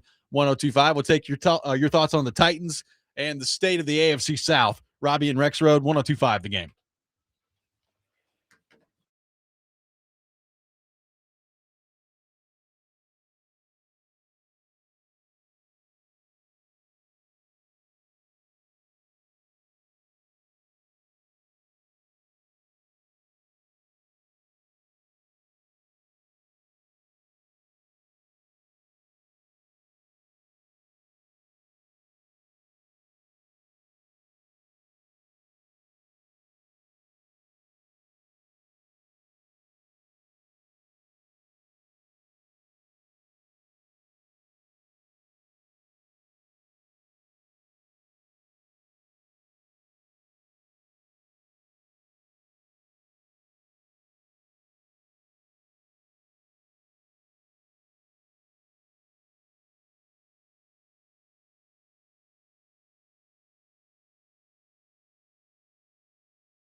Welcome back in, Robby and Rexrode, 102.5 The Game. Our football offseason coverage brought to you by Tennessee Brew Works. From kickoff to last call, Tennessee Brew Works, the official craft beer of football offseason coverage here on ESPN 102.5 The Game. We are taking your thoughts on the Titans. Keith says, if the Titans are bad again, am I going to have to remake the low T Titans shirt in new team colors? Well, I think not they really. look pretty good. They're not new team colors per se. They're just more accentuated team colors, right? They're, I would say, new, older team colors is how I would describe You it. do like low T, but do somehow with like that Houston oil derrick kind of thing, some in some way. That'd be awesome. You know, maybe you can do something with that. Matt from Camden, how about this? Says, if Cam Ward takes the step you need a number 1 overall pick to take, they've probably got the second best defense in the division. Is it really all that crazy to think that they could win the division? I don't think it's that crazy. It all depends on Cam Ward. Couple things there. I don't know. Do you think the Titans have the second best division or second best defense in the division? I don't know that I would definitively say that. No, I wouldn't definitively say that. There's Colts fans who would argue with you immediately. Yeah. And the Jags, is Travis Hunter going to be that dude? Is he going to be a lockdown guy? Every fan base can look at the best case scenario of what they have. And if you're a Jags fan, you're like, yeah, he's taking away half the field starting this year. Okay. Well, then that makes a big difference. I think Devin Lloyd is a big loss for them. No one cares about linebackers until they leave or, unless they're like incredibly great. But yeah, could the Titans? Sure, they could. But you're looking at the best case scenario of you're getting some kind of production on the edge. You at least have some different options, but like you need a couple guys to really step forward there. You're looking at Anthony Hill Jr., who, by the way, good pressers for him. I mean, it seems like he's going to be a fun guy. One, to just be in town and as a like a personality on the team, and for Kaharski and company to cover when they're not falling into pits of death and misery around the practice field. I can't wait to get him in there tomorrow. It could be a disaster. Yeah. But is Hill going to come right in, start and be good? I don't know. Yeah. I think they're going to be strong up the middle. The secondary, are they going to stay healthy? I mean, there are a lot of questions. I would say their defense has the potential to be really good. Yeah. They're I like, agree. I mean, the two biggest questions to me, I guess one I'll combine. Like, what's Falk, what's Oladejo, right? Yeah. In year 1, year 2, respectively. And can you stay healthy at corner? Because, I mean, again, you're one injury at corner away from having a big problem back there. So, I mean, those are two huge question marks. But there's no doubt they've done a lot of work on the defensive side of the ball. The front 7, if things hit reasonably well, should be a strength of their team. So, yeah, like I don't. It's not out of the realm of possibility that they could have the second best defense in the league. Like, I mean, Houston, it's gonna be hard to unseat them as the best defense in the division when you're talking about those 2 edge rushers plus that corner that they have. I mean, it's just, they're from top to bottom on their defense, really, really good. So, well, yeah, and also, by the way, there's all this, do they pay C.J. Stroud? Do they not? C.J. Stroud is a much better player than Cam Ward at this point. I feel much more confident about him having a good year than Cam Ward. Right? Yeah, right now, for sure. Yeah, maybe Cam Ward changed that this year, but based on the available information, we've seen C.J. Stroud play at a high level in this league. Yes. We have not seen Cam Ward do that. We have not. Now, it's to Matt's point, you need to start to see some of that this year, heading from year 1 to year 2. And you might. And if they do, to his point, I mean, you just brought up recent examples whether it's New England, whether it's Washington from a couple years ago, whether it's Houston from 3 years ago, like we have seen, and those are to differing degrees, but we have seen teams that don't really have all that much expectation coming into the year that because of really good quarterback play and some injury luck along the way and all these things that go into, whether or not you have a successful year as a football team. We've seen that happen in the NFL recently. So again, I've said this multiple times. It's not a crazy stretch in the NFL to go from 3 wins to like 8, right? And put yourself back in the mix of potentially playing some meaningful games in December. Matter of fact, like that really should be the expectation, which makes it all the more discouraging when you go 3-14 back-to-back years in this league. It's like, good grief. I mean, it's hard to do in today's NFL. So like if they're not playing games in December where you look at it and say, okay, like this game actually has some stakes to it. I mean, to me, that's an incredibly disappointing development. Like that's not that hard to get to in the NFL, is to be playing meaningful games when the calendar flips to December. And the bottom line is, like, I mean, last year when the calendar flipped to freaking October, you were like, okay, well, that's probably all she wrote for the Tennessee Titans. Yeah, exactly. So you really have 3 straight years of really bad. And I guess if you want to just start with the losing streak at the end of 22, it's an incredibly bad stretch of football. But you have more than 2 years of being like at the bottom of the league, then that just means you have dysfunction. There's no excuse for that. In this league, there's just no reason that should ever happen. There's no such thing as like a long rebuild in the NFL. It doesn't exist. It's just a long stretch of incompetence. And so this is the year that you have to start breaking out of it. If you figured anything out, then that will reflect itself to some extent in the record. Who is the most likely team of the 3 that I think conventional wisdom people would all put ahead of the Titans? Texans, Jags, Colts. Who in your mind is most ripe for a drop-off from last season? And I think the Colts are an interesting one there because to me they feel like 2 completely different teams as to what happened last year. It's got to be them. And again, we're talking about a team that was probably the story of the NFL for the first 10 weeks, right? So even with that, like if you're a Colts fan, you can point to that and say, why the heck can't we just get back to that? You could. Sauce Gardner. Yeah. I mean, that's the thing. I mean, boy, what a trade. Yeah. I mean, think about what you gave up for that. But again, you thought it was like all of a sudden it was like, and that's how fast it can happen in the NFL. You go from, I don't know, can this team, like similar discussions, like can they be like decent? Can they sneak in the playoffs some way? To, oh my God, we're in a window. Let's blow through some first round picks to get that last piece to win it all. And you have terrible luck with the injury situation. But I think that, like Jonathan Taylor, you look at running backs and how key he's been. You look at injury situation or, just aging out and things like that. I feel like they could be due for a drop-off. 615-737-1025 is our phone number. 615-737-1025. More of your thoughts to get to on the Tennessee Titans. Robby and Rexrode, 1025 The Game.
Welcome back in, Robby and Rexrode, 102.5 The Game.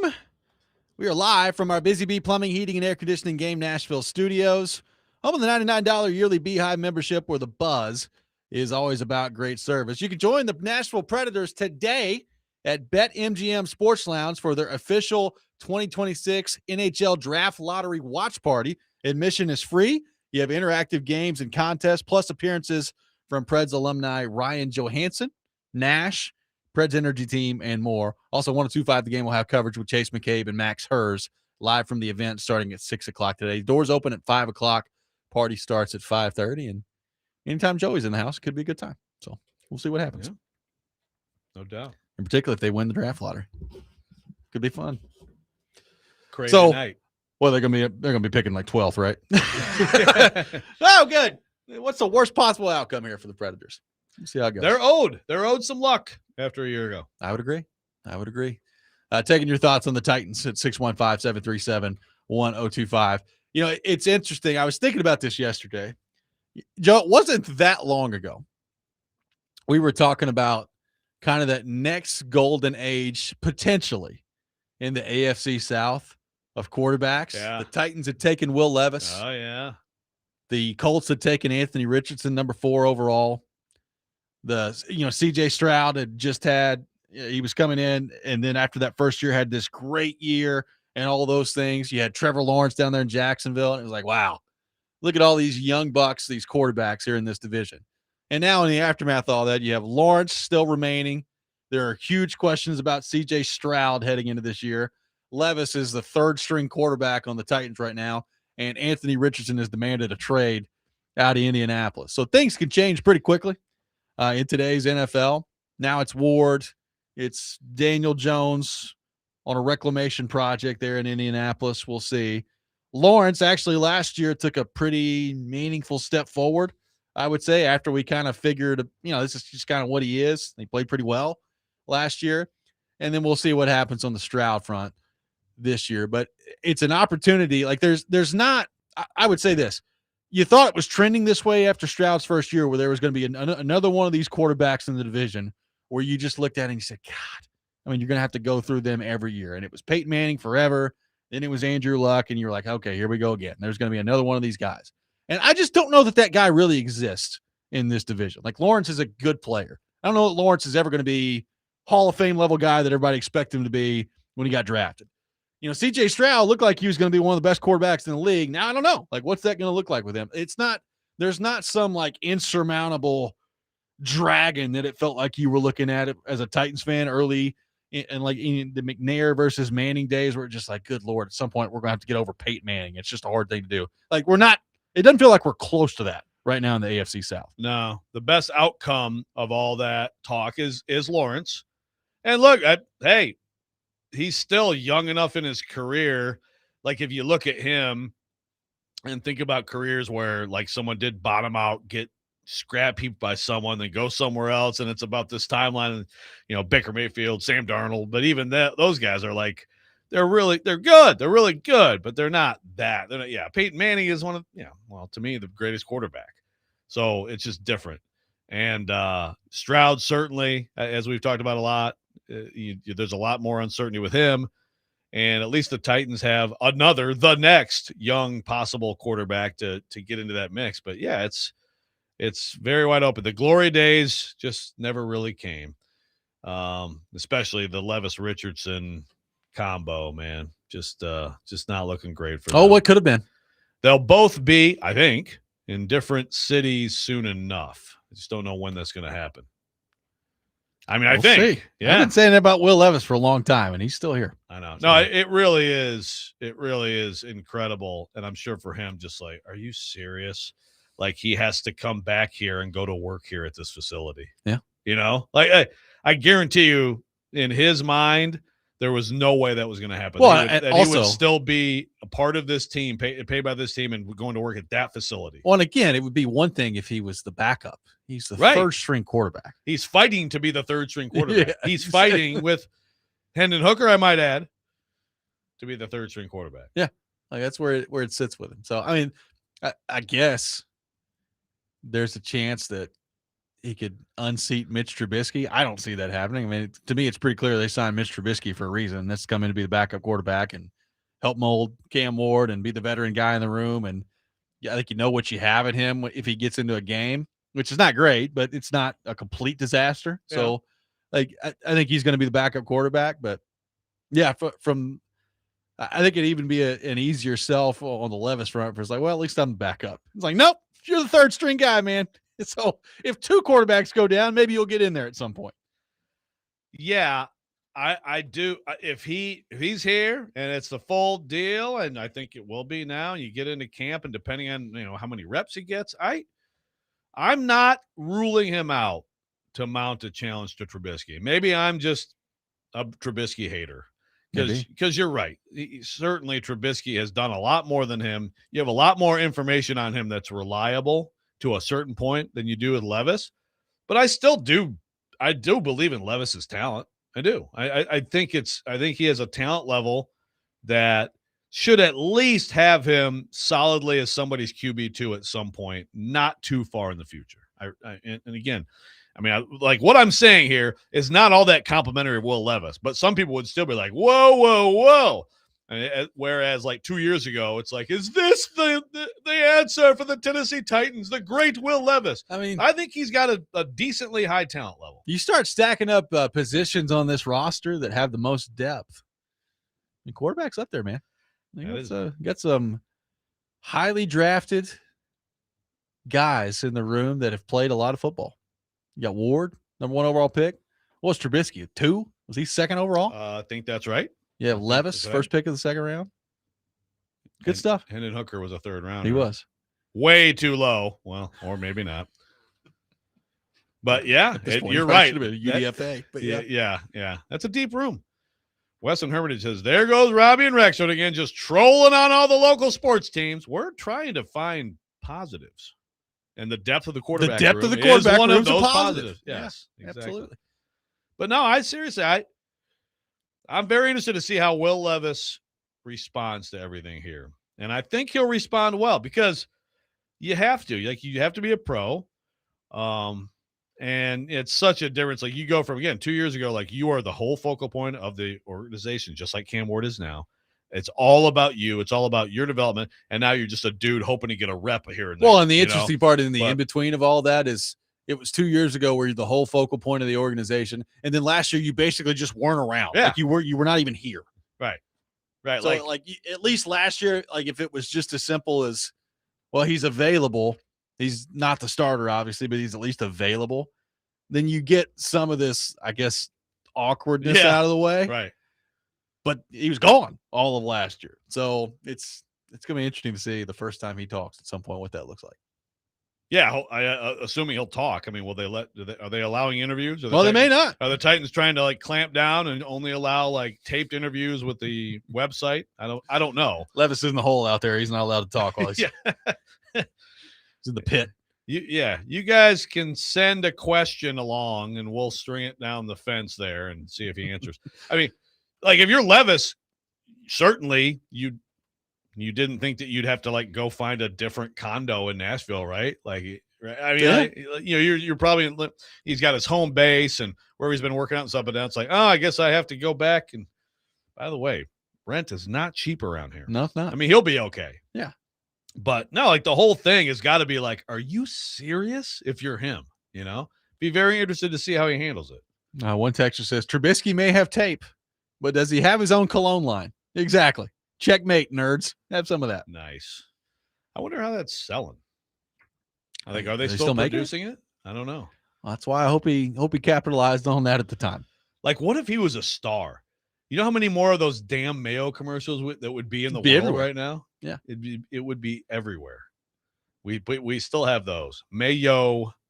What was it like? Mayo quarterback, something like that. I don't know. It was. I liked it. It was good. It was Mayo. Parties still be great. Mayo game day be exciting. Mayo young quarterback. Levitate or whatever the hell. Not throw the ball backwards over his head to the OT. Yeah. That too.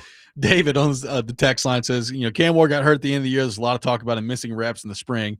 Haven't heard much chatter about that. Is there any update on his progress? we'll see. I mean, mandatory mini camp's coming up, but the last we hear, I mean, he's throwing the ball, and the last we hear is he's on track for minicamp. So we'll see what happens on that front. But TD reported that a few weeks ago, and he didn't have surgery. That was the immediate concern of when he got hurt. Was it going to require surgery? And that timeline of recovery, what was that going to look like? Well, when it came out that he wasn't going to need surgery, at least they didn't think so. We all kind of took that as a good sign at the time, and it seems like he's on track. Yeah, if he's out there throwing the ball during minicamp, then that tells you. Because there's not much urgency for that to happen. I mean, you certainly, if there's any question at all, he's not even picking up a football during minicamp. No. 615-737-1025, our phone number. We will wrap up the show.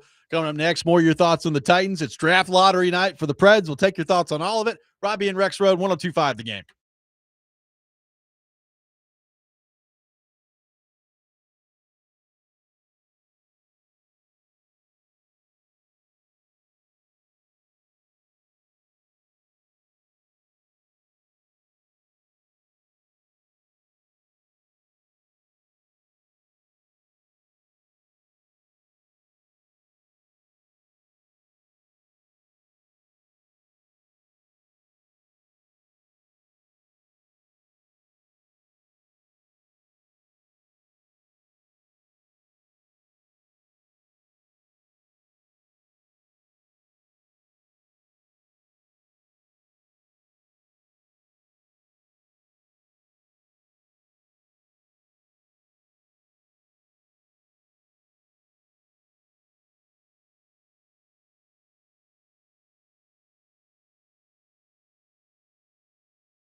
Welcome back in, Robby and Rexrode, 102.5 The Game. Boxing fans, 102.5 The Game and Team Boxing League have your chance to win tickets to see the Nashville Smash take on Boston Butchers. Oh, my. At Municipal Auditorium coming up on Saturday, May the 23rd. 16 rounds, 16 fighters each, going at it for one round of nonstop action. Text the keyword FIGHT to the Game text line at 615-737-1025 for your chance to win. Interesting concept. Yeah. And scary name. Boston Butchers. Boston Butchers. Watch out for those guys. Yeah. For some reason, I'm like picturing Jack the Ripper. I don't know why. Yeah. But that's London. Any weapons involved? Or you just hand-to-hand combat? The London Decapitators. Taking your thoughts at 615-737-1025. Jeremy in Clarksville says, hey, the depth of mediocre offensive linemen, pretty good on the Titans. That is a good point. That is a good point. They do have a lot of those. So Levis conversation we were having in the break, and you're right. Like, they chose Trubisky. Trubisky's their guy. He's QB2. Also, I bet you that the coaches, at least to a certain extent, did not expect Will Levis to still be here right now, right? Probably not. Probably not. I mean, I assume that. I don't know. Maybe they're playing the whole time. I can't believe Borgonzi would have said, nah, he uses to me. Will Levis is going to stay here no matter what. You never know when you might need your third quarterback. He's a quarterback. He's from New England. He's a very good player. No, I think that he probably some expectation that they would move him, and they didn't. And so now these guys are like, oh, hey, Will, great to have you back, buddy. How you doing? But I will say, your coach with an open mind, he gets on the practice field, I'm going to see what he can do. And also, I'm going to put some effort, some energy into getting him to the point where he can give you some good series in a preseason game and you can get something for him. Sure. And then what if he just absolutely sets the world on fire? Maybe. We'll see. I mean, in some ways, I would kind of hope he does. I mean, he's a former starting quarterback that will be playing at this point in like the third quarter of a preseason game. So he ought to be out there and playing pretty well. Like, I hate preseason football. We all do, right? Yes. But I'd watch some Will Levis. I mean, frankly, I'll watch some Hendon Hooker. I'll watch some Diego Pavia. Frankly, I would, if it were me advising Brian Dable, which what a world that would be, I would say, I mean, you don't really need to see Cam Ward in the preseason. He's your starting quarterback. Just keep him healthy. Certainly coming off the shoulders. Just leave that alone. You don't need to see Mitch Trubisky in the preseason. You know what he is. Just go full game. Go Will Levis and Hendon Hooker. I don't know. Levis like 3 quarters and Hooker for the 4th. I don't know that you need to advise that. If Salah's out here like, our rookies are not allowed to walk fast to the elevator because they've gone through a lot. Ward ain't playing in the preseason, right? Yeah. Like, that tells me that, they're going to be pretty cautious with now. Maybe Dable has a different philosophy. I don't know. I don't know what those guys did like with starters when they were with the Jets and Giants, but I think you probably have a game where it's like, okay, Cam gets 2 series or something like that, right? But I bet you it's a whole bunch of that, whole bunch of those 2 guys. So that's kind of fun. You really need to see Mitch Trubisky in the preseason. I would like what he is. I would like to see him, and just to see if he is as bad as I think he is. That's where it gets interesting. It's like, I don't know, man. I think you're right. There's a lot more track record of him. I would say Mitch Trubisky has demonstrated much better football than Will Levis has in his career. I do not disagree. I also think that if you started them at the exact same point right now and gave them the same opportunities and everything, that I could see Levis beating him out. Sure. I mean, I'm not going to say that that's crazy. Although it's so much with Levis, it's like, how much was he really just like betrayed by his own mindset of, I must get this huge deal, I must save the city, I must be the superstar, and now it's like, hey, you suck, so good to see you. Yeah, like, seriously, like, how much does that help him? I think it might help him a lot. I think it might help him too. All that in the back of him, all I can think about that's just playing through my head right now is him just chucking that ball over the top of his head in Chicago. I'm like, oh, did that just happen? And then the next week, following it up with the rolling the ball on the ground like it was a bowling ball, and Callahan coming off. What the fart are you doing? Mr. Nice Guy who never was mad about anything in 2 games. Turns out at the time we didn't even know. It's the guy that didn't even know the rules, and he's the one coming off the sideline. What are you doing? What is that? What the fart are you doing? Didn't you know if you underhand that, but it's in the air, we get 2 points for that? It's like a safety. Dang it, Will. Don't roll it. God, what a freaking clown show Titans fans have been subjected to over the last 3 years. Yeah. So anyway, I'm I'm glad hoping it goes well this year. I'm glad today's show could turn into a lot of Will Levis talk. I'm actually very interested by it. I actually, that is something that I kind of want Karski to quickly weigh in tomorrow in between his rants about the media access. I'm going to try not to let it go like 45 minutes tomorrow, him just talking about media policies, but it Yeah. will come up at some It point. might be a little bit, much, because then you know there's going to be a lot of we don't care, and I get it. I do get it. Also, like the Titans should care about football stuff and things that matter, and not like where the media stands. That's probably the bigger point, right? Like in that organization, like do they have a clue? Yeah, Have they found a clue? it's a good question. We'll find out. I haven't seen anything on the draft picks yet, but before we get the draft picks out on the field, let's figure out where the media needs to stand. Let's get Karski as far away from the field as possible. And no kneeling. Yeah. No crouching, no kneeling. Yeah. That's going to do it for us today here on the program. We will be back 6 a.m. tomorrow. Karski with us tomorrow here on the program. Next Man Up is coming up next. You're listening to 102.5 The Game.